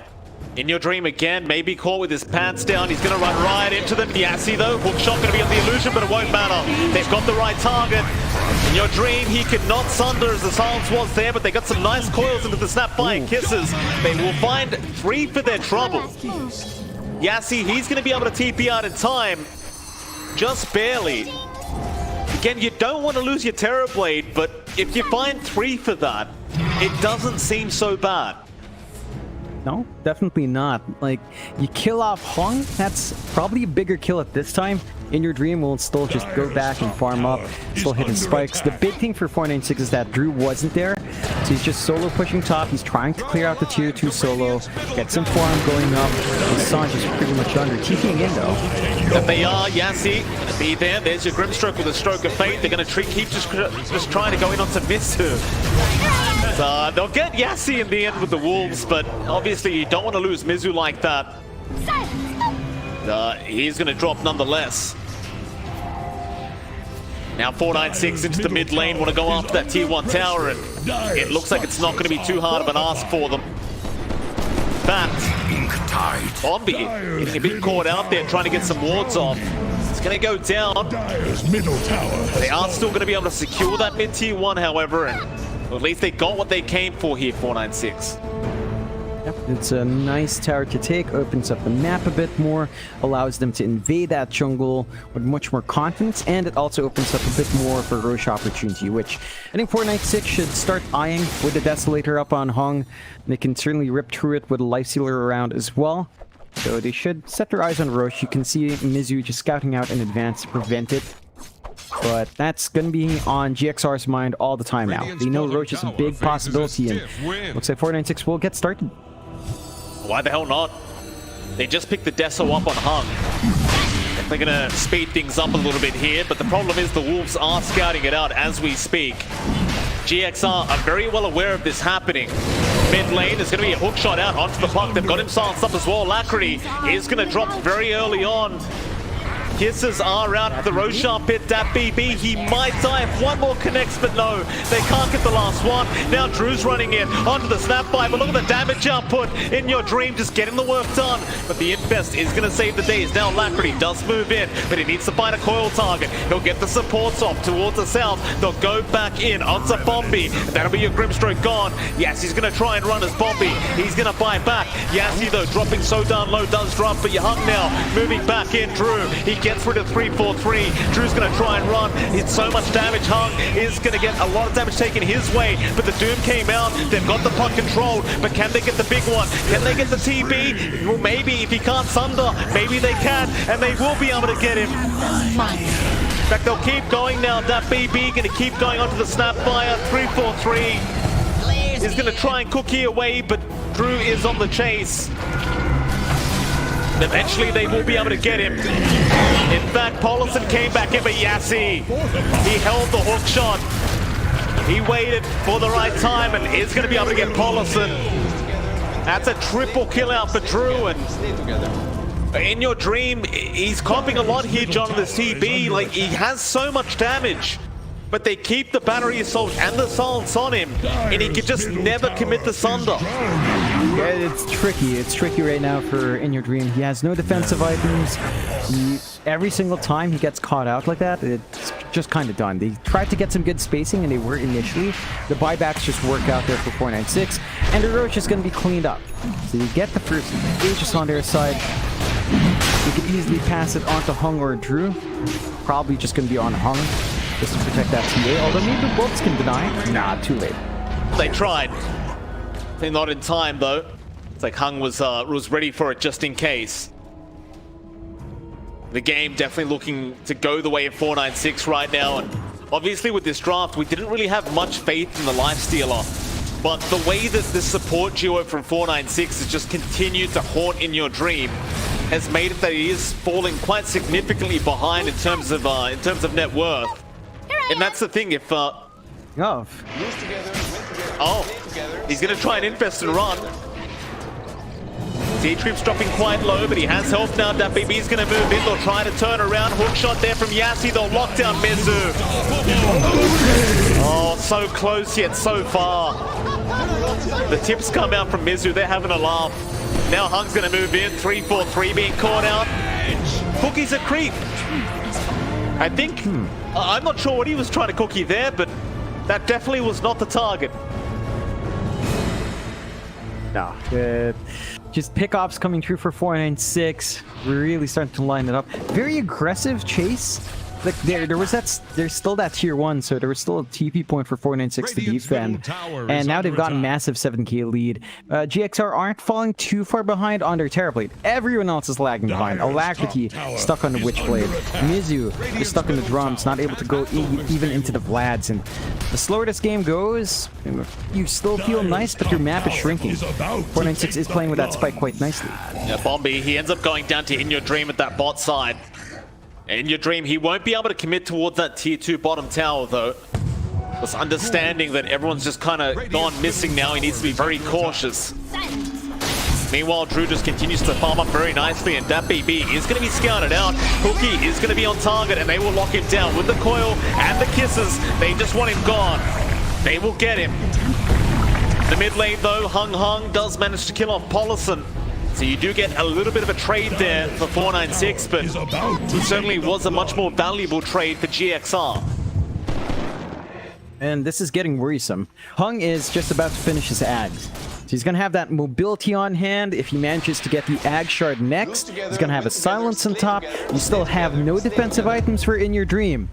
Heck, none of these heroes have anything defensive at all. So once GXR gets caught up, if any of these cores are silenced, they're pretty much lined up for that. They have got to be really careful about their spacing. They need so much more farm. Like, GXR just needs to keep stalling. This is the big power spike for 496. You just have to maybe just look to defend high ground now and just play around your jungle. It'll be a big fight at the bot side. Bombi, to be spotted by that TP illusion, does go for the Inkslong just to run away.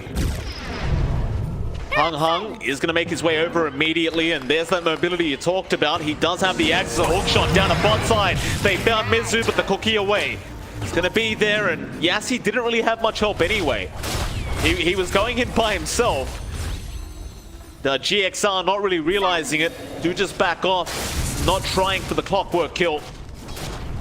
While the rest of 496, they're just pushing in the mid-tier 2 tower. They can still kind of go for the objectives. They've got Aegis up for a bit longer, about a minute and a half, so got a lot of room to just be aggressive. The side of GXR just trying to avoid. They're playing bot lane still, they're playing up top, they're trying to farm, trying to hope for the best. They're willing to surrender these outer towers. They only have to kind of play for high ground, so they will have to come in to defend that mid set of racks. That they will. They're going to have to try now. You've got the kisses up, you just need a really nice dream coil here if you're GXR, and you might be able to follow up with that. Meta is also off cooldown in 2 seconds, but the Raxes are now under siege. They need to get something done. Brew still standing, but Dream Coil is there. Into the cookie now. They get the Soulbind off. Where's the Doom? It's not there yet, but now it does come out. They've got 2 targets, and they are straight in onto the puck. They want him gone, but he is going to make a run onto In Your Dream, trying to go onto Hung. But with the refraction, he's getting no damage out. He's still trying, but a 4-star hit from Yassi. Yassi gets the aggressive 4-star off into the cogs. And that's what you love to see from Clockwork players, John. Just abusing the 4-star and the cogs, trapping him in. Paulson also going to drop. And 496, they should be able to clean up the mid-racks. In fact, they should be able to find a second. It's top side, who have they got there? It's going to be Alacrity on the puck. He will orb away, but the trap is there, and Hung, well, he won't be able to move over as it was killed off, but they can just go after the top tier 3 tower instead. That's exactly what they're going to do. They lose the Aegis. It does expire now on Hung. He doesn't have a second life, but it just feels like GXR don't have control. Their team fight is just limited to Dream Coil, and it's just so difficult when their only combo is Dream Coil kisses compared to game 1. They have very little to play with. Uh-oh. Izu, he trying to sneak up from the backside, but Hung might have his way with him. It's not quite enough yet. Meanwhile, on the high ground, 3-4-3 is being chased up by Drew. Alacrity trying to hold Hung down, but Mizu, he came back in and got meld striked immediately. Alacrity, he just doesn't have the damage either. Oh! Double kill! What? He didn't all the way. Lose together, win together, Oh slay my. together, slay together. Did he get silenced? Is that what happened? Yeah, I mean, there's the trap up, so he got silenced as he popped out. You have the Ag shard up on the TA, so there is that silence for 3.5 seconds at minimum. And with those kills, 496, they're just going to go for the tier 4s, go for the dummy buildings first to clear out a way for the creep wave. But even with the respawns coming up soon, GXR just doesn't have the team fight. They need to kiss this up. It will be back up. Dream Coil's half a minute off. So there's still a lot of opportunities here for 496 to play forward, but Hung has kind of left, does have traps to go back into though, so it doesn't matter too much. Set their game plan agree. 496 really enjoying that, would that be Beast enjoying the said voice lines as Bombi comes in with the, well, I don't know how to say it myself, John, I don't speak Japanese unfortunately, but you know the line. It's Yassi, another 4-star play onto Paulson, but this time it may not be enough. The enchant was proving a little bit challenging to kill off, but now the Soulbind's out. Do you have a Doom? It is available, but they never got it off in time. Onto Hung, they'll go. Hung, Meld Strike, Yassi back in with the hook shot now. Silence is there from our puck. They've got Hung.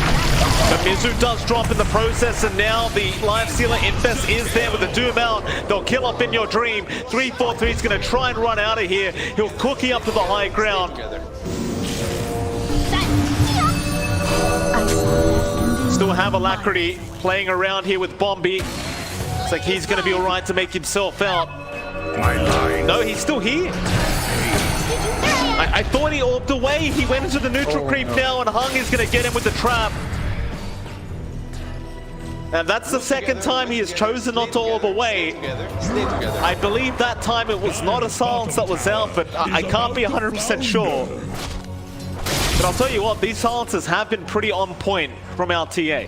Dire's bottom it's tower is just under ridiculous attack. how much the traps do. Their TP points, there's silence points, they've got damage flying out, and 496, they lost the TA. Not the biggest kill because you still find the Terrorblade, you still find the Puck. They're still going to find these last set of towers as well, making their way towards that bot set of racks. And GXR, they need perfect team fights. It's just not coming out clean. The Dream Coils look good, but they're kind of forced to have 343 sit up close for the cookie. It feels like you can't just sit back and get the kisses off from a safe distance, which is really limiting the options for GXR in these team fights. Like every time the double doom comes up as well, you're just kind of done. And your Dream, once he's doomed up, he can't really run. It's just limited. And now the racks are under siege here. And they are. Drew gonna be attacked, but he's just so tanky now on that life stealer. He just doesn't have to worry about the Terrorblade, because every time in your Dream shows himself, he's either getting jumped by Yassi or that BB with the Doom. And the Lifestealer just never has to worry about the opposing position one as they get a nice cookie off, but it's going. Yassi's having a look with the rocket. He's trying to fly over. He's going to find Mizu, puts him in the cogs, just traps him up for now, but won't throw out the hook shot. He's waiting as that BB. He has Doom up in 10 seconds.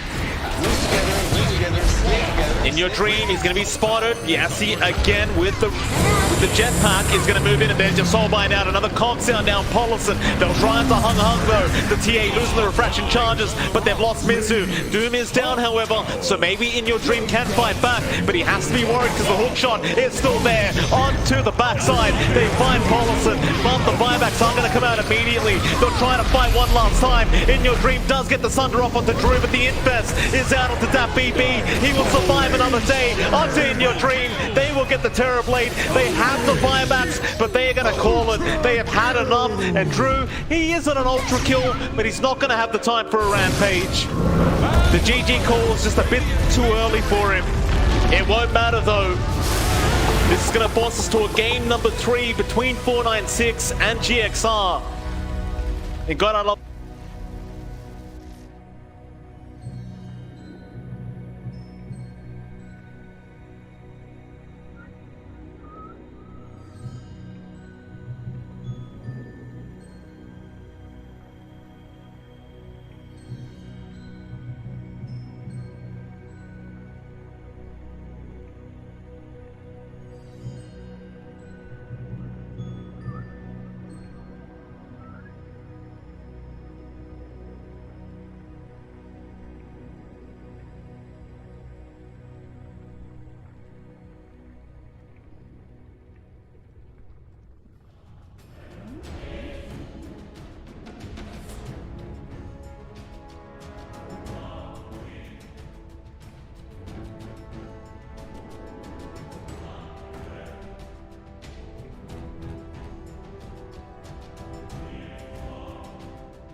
And we're underway.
Dire's turn to pick.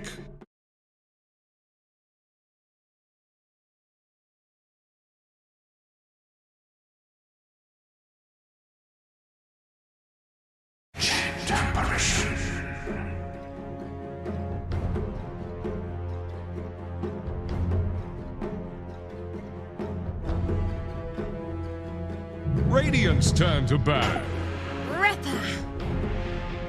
Oh.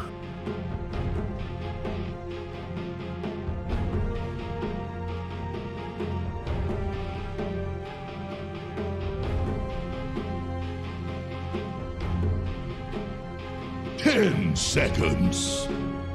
Dire's ban now. Here's the Radiant ban.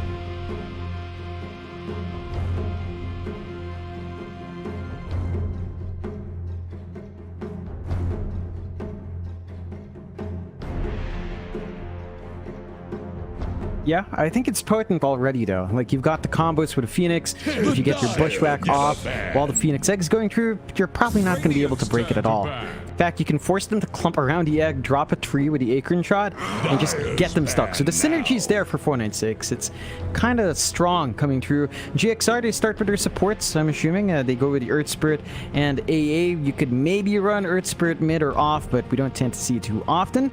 But this pick should still make you happy, seeing the Earth Spirit back in. We know Paulson plays a mean Earth Spirit, so it's a comfort pick coming through here. The AA, I'm not seeing the real necessity, maybe just to stop the healing coming through from the Phoenix. And they also managed to snag away this Alacrity Storm. So they've got that solid mid laner. They know the supports in this case don't really do much against Storm. You don't have the instantaneous stuns, you don't have a Hex on hand, so the Storm should be allowed to zip in and out. It's going to be down to your core pickups here in 496 to have some form of control there. They could look for a favorable mid matchup. We've seen Ember come out there. They go with the Tiny. So that looks like that might just be our Hung Tiny on mid. Not too bad. We have seen Tiny kind of be aggressive, especially while Storm is not yet at the level 5-6 mark. You can still play around with your Avalanche Toss. Play with the Tree Grab, gives you some safety distance as well. You can still kind of find farm that lane here for the Tiny. Remaining.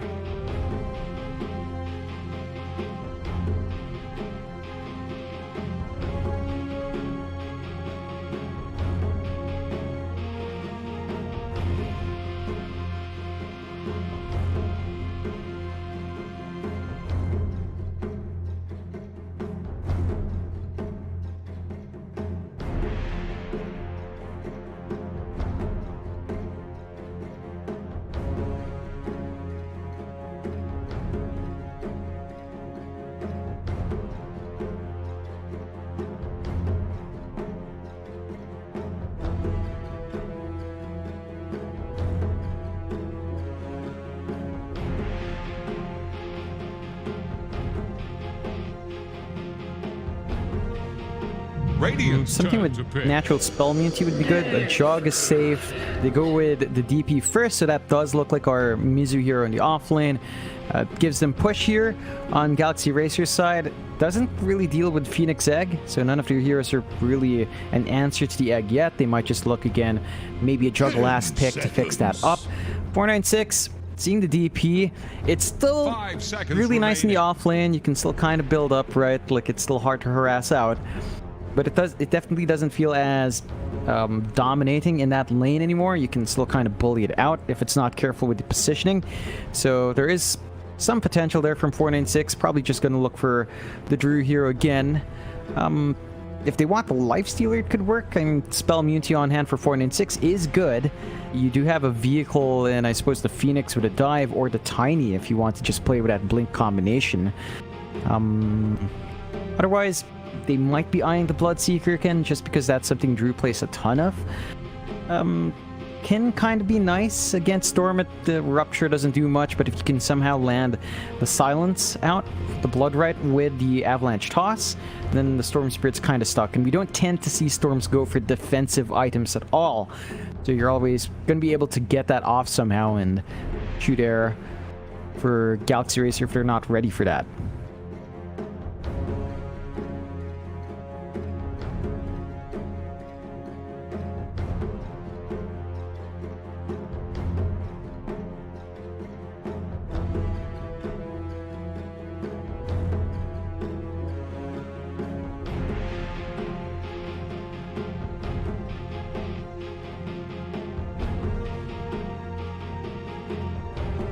Here's the Radiant ban. Anti-mage.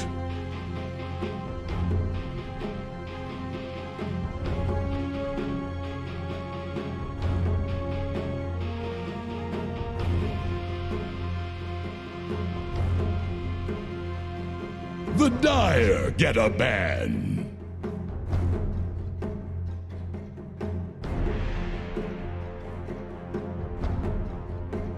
It's a decent anti-mage game. The control from Galaxy Racer isn't instantaneous. The AM still has a lot of opportunities to just get away, especially once he has his Manta up. So I don't think it's going to be too worrisome for 496. They've got a lot of aggression coming out from their Tiny and their two supports. They just need something on the off lane for Dat BB to play around there. Play aggressive by the AM space, so you don't want something passive in the off to last pick.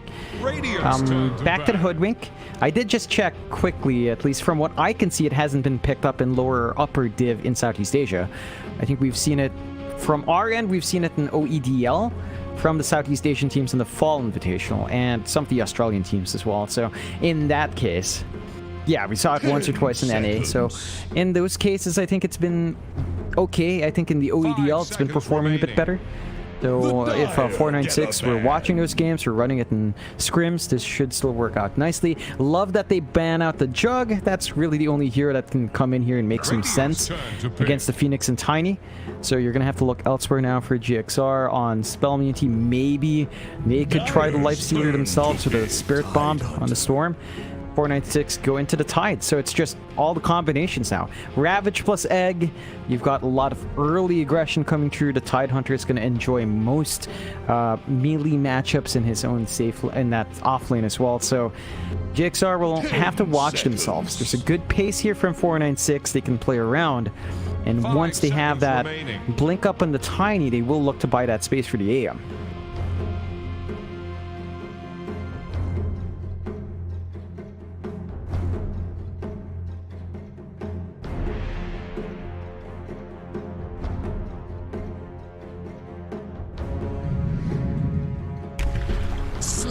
Choose your hero.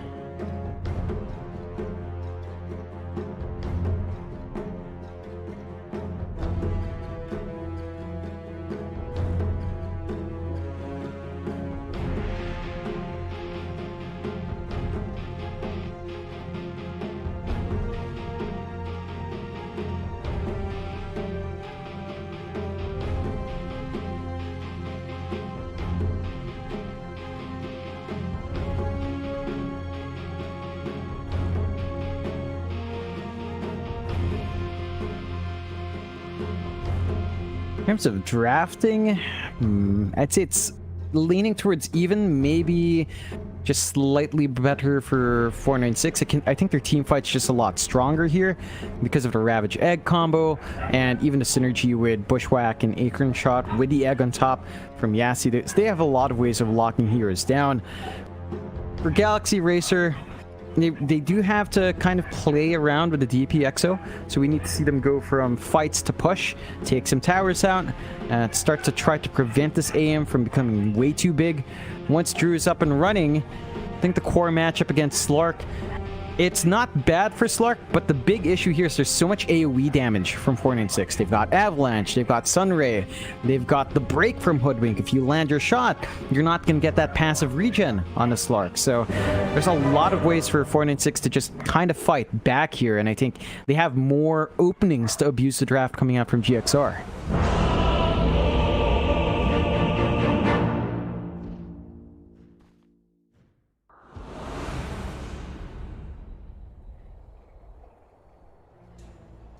But we'll move into a game number 3. Slay together, slay together, slay together. Lose together. Not surprisingly. I gotta tell you, John, I always have a bit of a chuckle to myself when I look at the chat and I see people asking why GH is casting. So, maybe GH and I, we might be lost long brothers from a while back. I'm not sure, but I guess there is an uncanny resemblance to myself and GH. There you go, John. I'll take it as a compliment. It is? I like it. I don't think it's not a compliment. GH is a great looking fella. He's a handsome guy. Very handsome guy. John. Like me. Has that Yeah, you know, the jawlines there, the beards there, always good to see. Looks like both sides are going to be just grouping around mid. I love that sticker from the VP sticker. Is this a joke? It's a nice bear. 30 seconds to battle. Lovely sticker. I never saw, did Alliance come out with the sticker for the whole, the loader is that balance thing? I feel like that'd be a pretty nice one, but I don't know if they got it. Rock on. They have the I'm not voice sure. Yeah, I'm not sure. Like, it feels like, I don't know if you're allowed to change, because you still have the EG one with a really weird alpha channel and RTZ, so, you know, I don't know if they can correct it or change stuff, but maybe next season if it's not in here. Still, looks like an even trade in the bounties. No excitement so far. Both teams just avoiding some early aggression. A bit of a nice start for 496. They've got their deep wards. This time for GXR, no D ward. So they will maintain some rune control here for Alacrity, which is super important for the mid matchup. Of course, Storm doesn't want to fall too far behind in the bottle refills. Speaking of that mid, up against Hung and Tiny, we talked about it a bit, but Tiny should be able to still get some last hits out with a tree grab. He gets additional range on his right clicks. It's a bit safer. Alacrity, once he gets overload, can sort of harass out, but he'll be limited by his mana pool, so he's going to have to watch how much and how often he kind of dives in for some of that harassment there. We'll have a quick gander at the mid lane as well, John. Alacrity there along with Hung. Now, Alacrity having a pretty nice time, 4-0 in terms of CS. Hung 1-0 at the moment, so a bit of a slower start for the Tiny. See if he can kind of just catch up to Alacrity's. You never really want to see the Storm getting too far ahead if you can avoid it. Of course, you've also got the top lane. You've got In Your Dream with 343 up against that BB and Yassi. I'm very curious to see how 496 can try and make this work, as it does feel like GXR should have somewhat of an advantage in this lane with the Slark. See if they can really make it work, as you can see a lot of harassment being pumped out the wave In Your Dream. And that is one thing that they can kind of do against In Your Dream, is just keep gushing away, allowing Yassi to get the right click damage off. That should allow you to at least annoy In Your Dream up until that level 6 mark on the Slarker's bottom lane. Mizu's gonna drop. First blood goes the way of Bombi on the Phoenix, and that was not something I was quite expecting to happen, but well, there you go. They managed to make it work. It's just Bombi Phoenix. You know, you give the guy Phoenix, he plays it so many times. He's probably the best, one of the best Phoenixes in the region. So they just have that great start. First blood coming through again for 496. Gold injection is going to be important. You're buying out a pretty free lane for your AM. So Drew just gets to focus on last hits. Doesn't need to care about what happens. Paulson can't really find the angles. It's always a bit of a worry. You want your Earth Spirit to be able to enable some aggression, but it just doesn't feel like Mizu's set, and he doesn't have the silence up, so you don't have the follow-up control after a roll beyond the Earth Spirit silence, and that just doesn't feel enough to lock in an AM. That it does not. Dire's middle tower Alacrity. is drowning. I think he may have just gotten both water runes for himself, and yeah, it looks like he did. Bit of bad news again for Hung, missing out on both the runes. While bottom lane again, Mizu dropping quite low, but top lane, the same is happening. That BB does end up dropping. Looks like Bombi does drop down to the bot side. Mizu is allowed to salve up and will continue the harassment out onto Drew. And now mid lane, a bit of a fight breaking out as Alacrity gets extremely low with the avalanche toss combo. Just barely survives with the slither of HP. It's going to be a little bit annoying for Hung, but at least he can just farm the lane by himself now. Yeah, he gets some space out. Alacrity's just being efficient. He was close enough to his bounty rune that he picks it up, so he's going to be pretty healthy back in lane. Eats down a couple of tangos and keeps up in farm with a small camp stacked up. So you're not missing out on too much there with one wave, and you're starting to see the aggression coming out from GXR. They're hitting their level spikes. They've got the chain control. They've got options to play with, and for 496 they do have to respect that. Although up top, they do find 3-4-3 In Your Dream. He's going to try and get those essence chip stacks going his way, but 496 with 2 heroes against 1 can stand their ground. In Your Dream not really able to get as much done as you would have hoped. He is still farming quite nicely, but you look at the harassment out with this gush setup, and there's the bushwhack right on the edge from Yassi. And that's one thing you have to be very careful of. You're going to have that Dark Pack going before you see that net. Unfortunately, that was not the case for In Your Dream. And they're punishing that Slark. That's first death for In Your Dream, but the lane has been a bit tough. He's not finding as much CS as Drew. He is at least he's got one permanent Agi stack, but it's not much. You need more if you're looking for the early aggression. And this just kind of sets up down mid. You can see Hung still being aggressive on the Tiny. Every single time he has a chance to get Avalanche Toss, he will go for it. Alacrity's not that tanky on the Storm. And now that he's empty on his bottle, he's going to have to really watch for Hung. If he finds an opening, he's going to go for it. On side. I'll be very far forward onto Mizu. Polison's looking for the right moment. Try and roll in, but doesn't bother going for it. Now he does. He'll go on to Drew. Do they get the silence? Not quite. In fact, they don't even have the silence yet. Thought Mizu or Paulson may have gone for a value point, but neither one has it. Suppose the AM is going to be very safe for now. Drew will just continue to farm very nicely on the AM. There's not really much going on for him here. He's just CSing very safely. Yeah, and he's not really being stopped. It's basically a free lane. He's at 30 CS, 31 to 6. Mizu just can't stop him. Drew's already got the value point in the counter spell, so there's some magic resistance up top.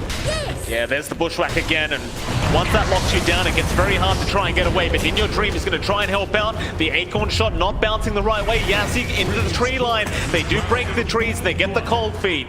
They will be able to secure the kill in the end. Middle tower is under attack. Meanwhile, mid Hung, he's going for a bit of a chase on Alacrity, who has no mana left. But he's diving the T1 tower with the clip up on the creep. They're really wanting this kill. They do spot him out now, but Alacrity has healed up some of that mana. And in the end, does manage to juke them out. Paulson now going to rotate in with the roll. It's going to help secure the kill there for Alacrity. 496 they get the much shorter end of the stick in that mid lane. Yeah, that was very aggressive coming out from Hung. Not respecting the power rune on Alacrity, not respecting the double damage, getting kited out way too far, and overstepping their bounds. So maybe overestimating their burst potential there. That does give GXR a slight net worth lead, and it's on to here they really need kills on. You want your Storm to hit a nice fast Orchid timing and just kind of take control after that point. That does allow 496 to rotate out Yassi bot. It doesn't feel like Drew really needs this though. He's still free farming for the most part. But you are seeing In Your Dream actually catch up. In Your Dream slightly ahead in net worth overall, about 100 gold above. So even with this kind of free farm lane for Drew, and even with all the aggression coming out from top, you're not really getting that gold advantage early on just yet for 496. That you are not. It is one of those things though, right? Like once Drew gets the Battle Fury on that anti-mage, that's when you're really going to start seeing him kind of skyrocket in terms of net worth. And my concern for GXR is Drew is farming a bit too freely. Like, while he is still behind In Your Dream, I don't think they really want this anti-mage to be that big and to be able to split push that many lanes with the great farm he is getting. They just aren't able to lock him down. He's still farming just very freely. And even if they do get the silence, I suppose you always have the Sunray there from Bombi to make it that much more difficult to try and secure the kill on that AM. They might try soon, as they do have at least a point in silence on Paulson. Probably not going to be enough time. In fact, Hung's here now with the Avalanche Toss. Paulson's going to survive the initial onslaught, but a very nice blink forward will block the roll there from Drew. Meanwhile, mid lane, there's a bit of a chase going on. Alacrity going to try and chase down Yassi. Going to try and run away. Alacrity running out of mana, but should have enough. And he's going to be able to secure the kill in the end. So a 1-for-1 trade across the map on both position 4s. Alacrity going to feel pretty nice getting that pick off on the Storm. He's not going to be too happy about losing his courier though. So a couple of those items going to be stalled out. I believe he had a couple of Sage's masks coming through. And just going to have to wait for that now, which means you're going to have less mana regen, at least less natural mana regen on hand. Stupendous. Which is always a bit of a pain for Alacrity. but he does have bottle control, rune control with the bounties. Same thing for Hung, playing in that opposite triangle. They do have vision of Alacrity though, so he's not completely safe here. See? Pop a hit there from Alacrity. He's just going to keep tabs on the Storm for now. Mid lane, Hung, roll, going to connect very nicely from Polison into the silence and the Ice Blast. Yassi, he'll take the damage as well. Earn out from Polison, but Drew's here now with a big Mana Void out. It's just not going to be enough damage though. It's a bit too early for Drew. He's going to try and find a way out, and in fact, he barely does. Now Bobby's going to Icarus dive in and give his own life away to ensure that Drew gets out, and he'll take Polison with him. Drew, it was a nice attempt. With the Mana Void, he thought maybe I could blow up Alacrity. He had no mana left, but it just proved to not be enough yet. Yeah, and they do manage to get some good punishment. They can use a little bit of its exo on the mid-tier one, but it will fade soon. They can't really get that pressure on that objective as they'd like, but you're kind of happy for GXR. First Exorcism use finds you some pretty nice kills, forces out the response. That's time where Drew's not farming. Still needs to work onto the Battle Fury. Should still be fairly quick. Like, he went for the Power Treads, did not finish the Wraith Band, but it's only 2 parts away from full B-Fury. So it's at that point when you can really start to take over compared to the Slark. Speaking of that, Slark, In Your Dream has been left alone up top. They should look to abuse that soon. They should. Yeah, see, having a look around for In Your Dream again. Spotted soon, the Slark needs to be a little bit careful here. Looks like he has not made it too obvious he's around, and now he'll show up, but kind of backed off. That BB kind of pump faking the Ravage now. Get In Your Dream to use that Dark Pack, but they do get the Bushwhack instead into the Ravage, and now the Avalanche is there, but you got the Shadow Dance. Yeah, see, Sharpshooter, not gonna land. A nice pounce away, but there's your toss In Your Dream, not out of the woods yet. He's gonna try for the TP. What? And he barely makes it out.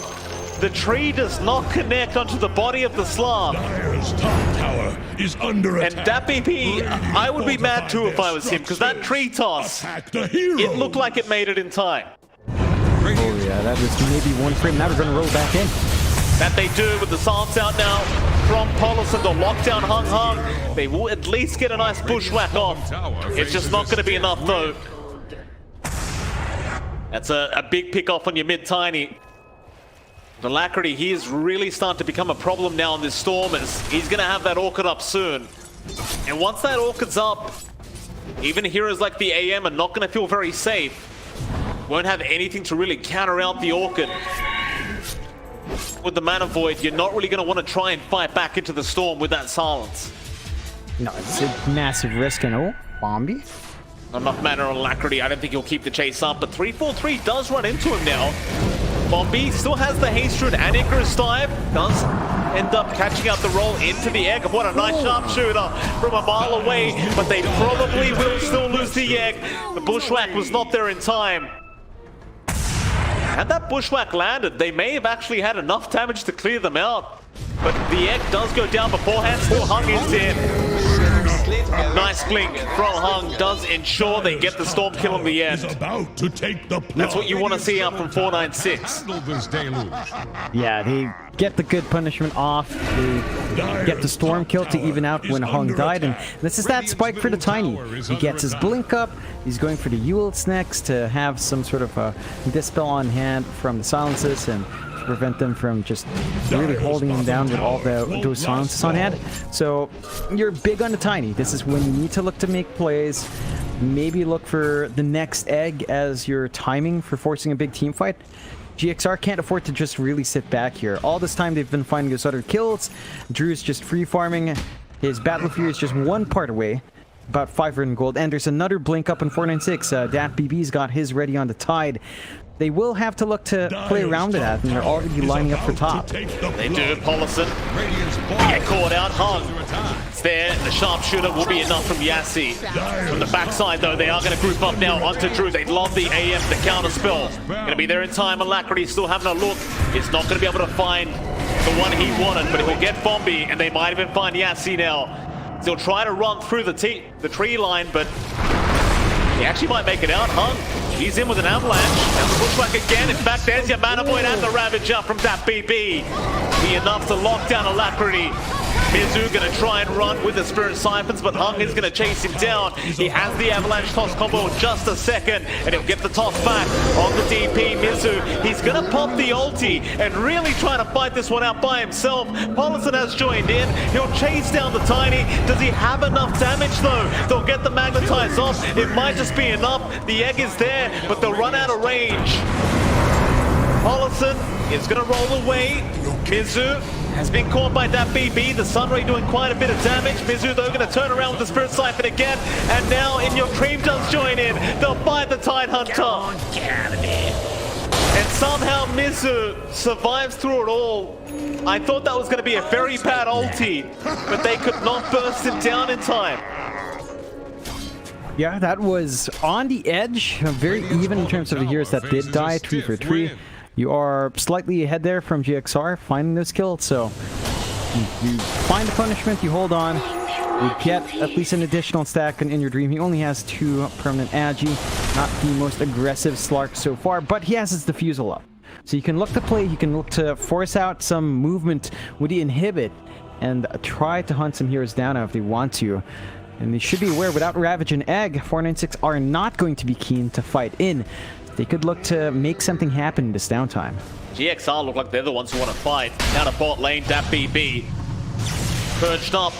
There's a zip in from Alacrity, and you've got the Ice Blast. Just to follow up and make sure they secure the kill.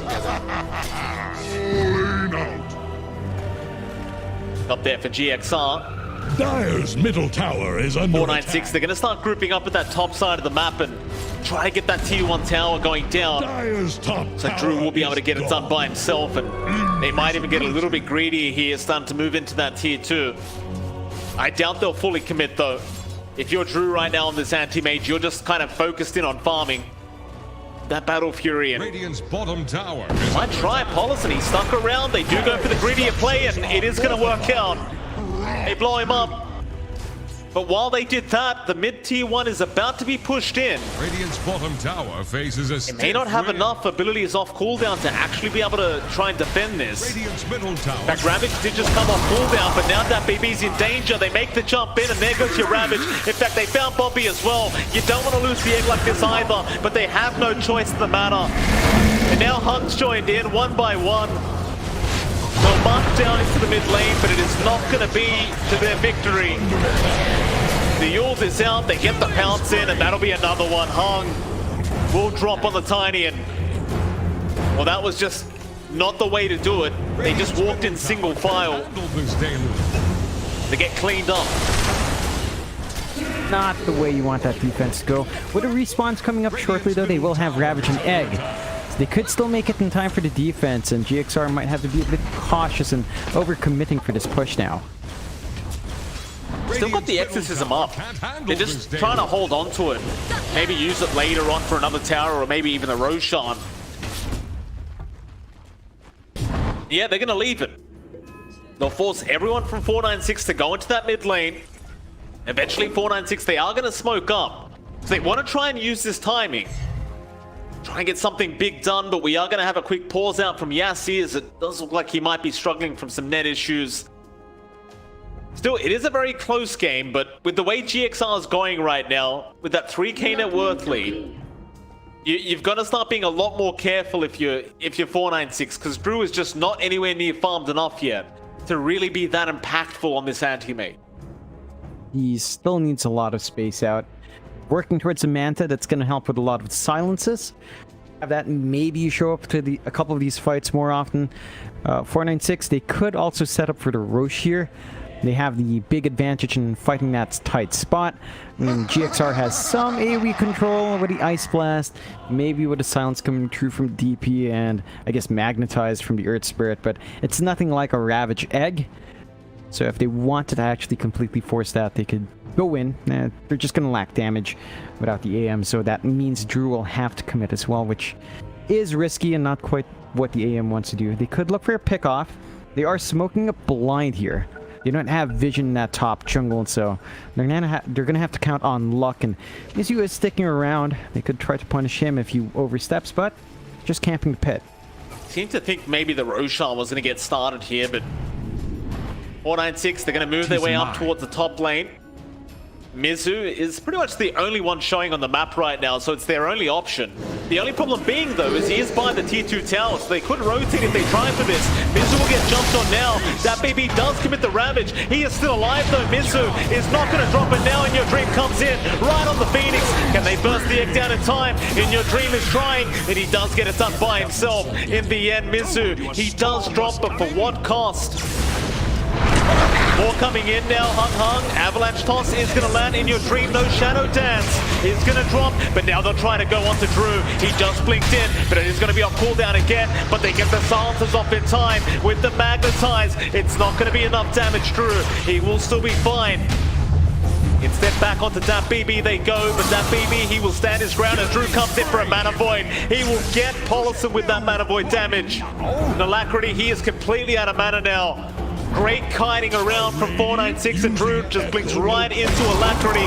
Ice Blast is not going to land, apart from maybe Hung. Avalanche is not going to land either, though. Alacrity still juking around. Might be able to turn now with Mizu. They'll try with the Silence. They will miss that.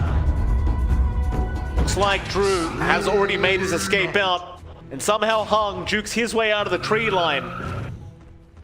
GXR, they are not able to capitalize whatsoever unless Hung does stick around.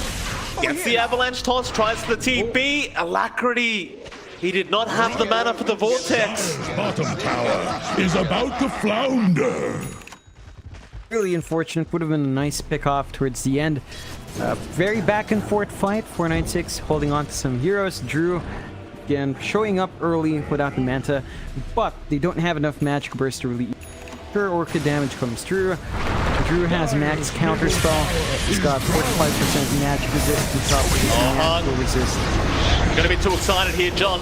Jumping in on the Policy, but he didn't have the damage output, and it's gonna cost him his life. Onto Yassi they go. The Hoodwink really not that tanky. He's just gonna get bursted down as now they want another. They want Bombi. Egg up in 2 seconds if he wants to commit it, but I don't think he will. And he won't have the choice anyway. As Alacrity gets the Orchid off, cleans him up. They even get that mid-tier 1 tower thanks to In Your Dream. And by the way, John, Mizu still has the ulti, so they are going to go into the Roshan pit. That's going to be big. It's scouted out by the wards, though. They should know the Roche is coming through. Ravage is going to be up in 2 seconds. They could make their way now, but it's a bit too late. It looks like the Roche should be able to follow at a good pace. They are slowly TPing in. Let's see if they actually commit for the big fight. I think they've got to try. Especially when you've got all your ultis up, and they are indeed, but Yassi is going to get caught early on. That'll be your Hoodwink gone. He does buy a little bit of time for the rest of the team to get over there. Sunray out, but immediately they jump in with a big stun out. There's your Ravage, but it doesn't do anything. Hung's been caught. Get 3-4-3 in the backside, but they've lost so much. It just seemed like they were lacking a way to get into the Roshan pit once their Hoodwink was gone. You did have the blink on that BB, but they all got caught in the same area. He had no choice but to use the Ravage. Like Kunkka will. Just an absolute disaster for 496's. The GXR, they've got a 5k net worth lead now. They're feeling good. It was a bit of a slower start from the lanes for GXR. They're finding that farm, they're finding their power spikes. In Your Dream is still ahead of Drew.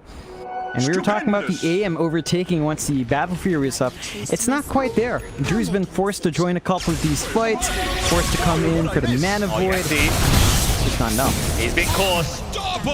Alacrity got his haste rune and got the kill onto the Hoodwink. Alacrity's starting to feel a little bit too comfortable here on this storm.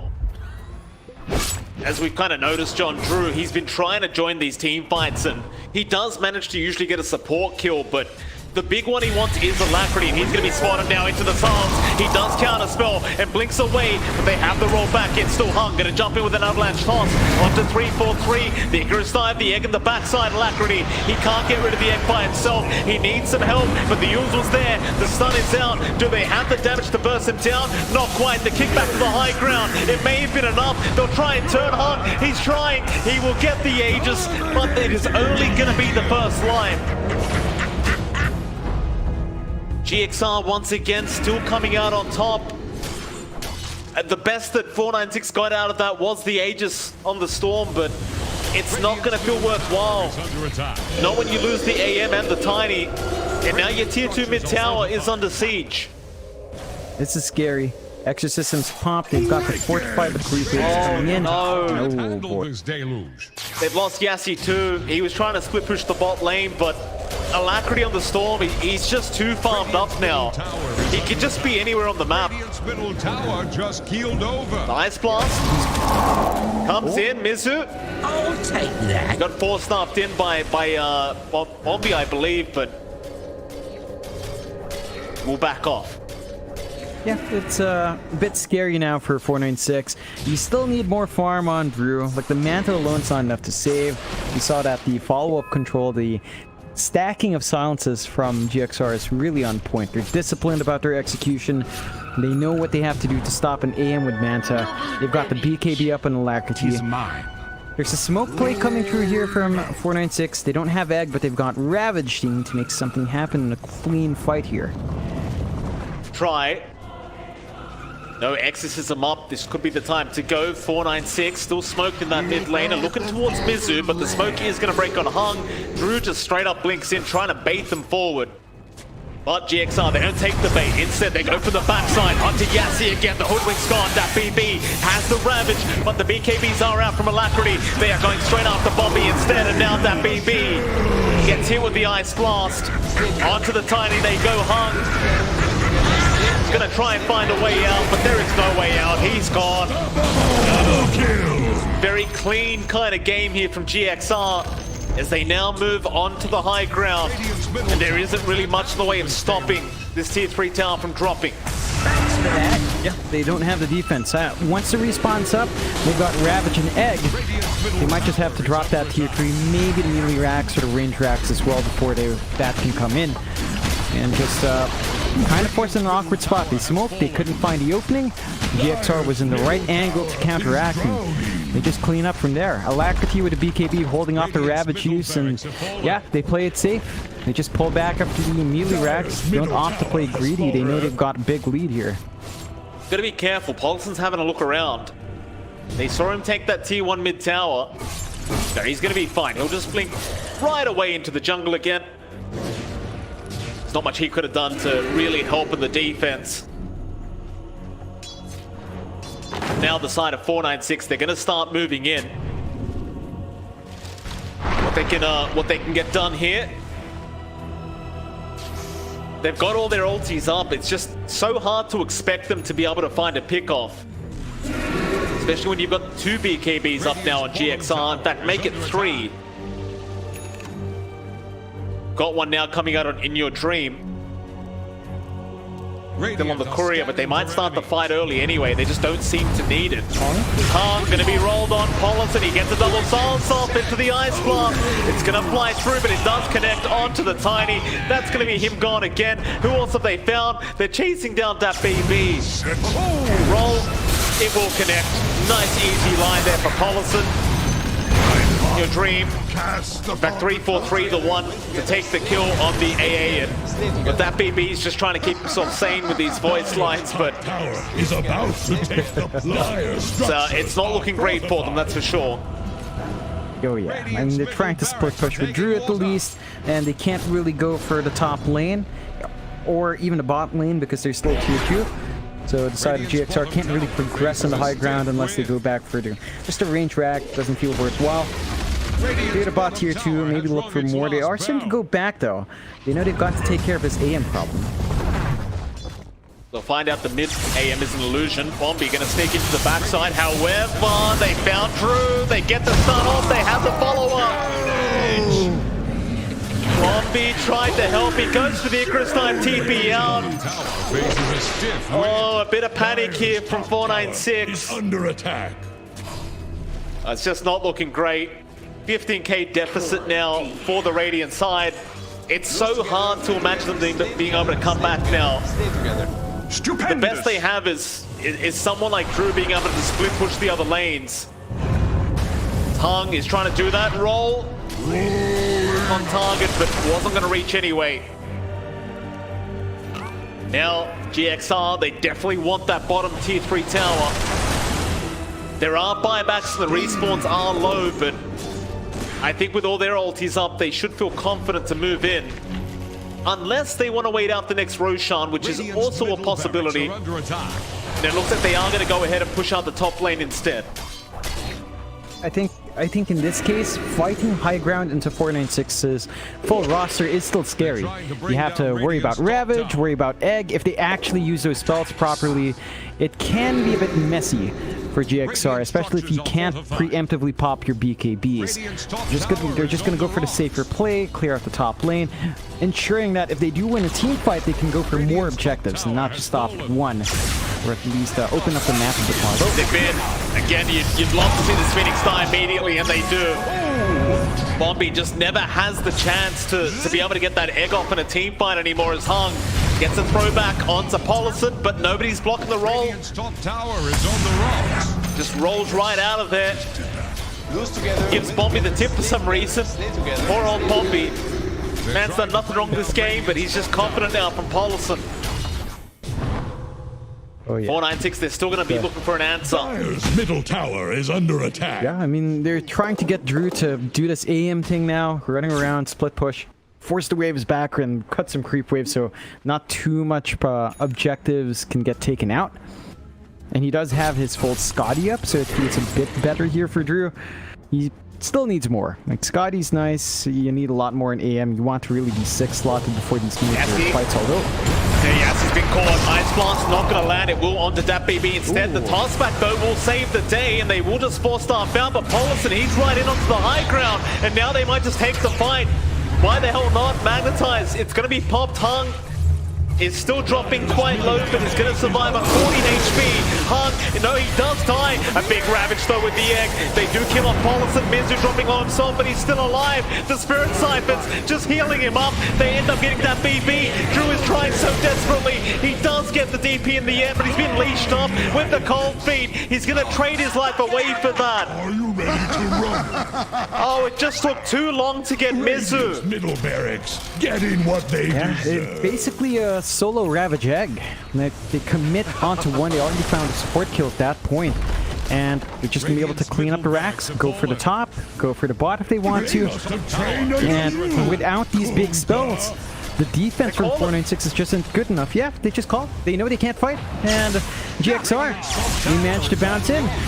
496, they went for the AM. A bit of a cheeky fountain dive to close out. But 496 went back for the AM to counteract the storm. They went for the tiny mid as well to lane against that. It just didn't feel great.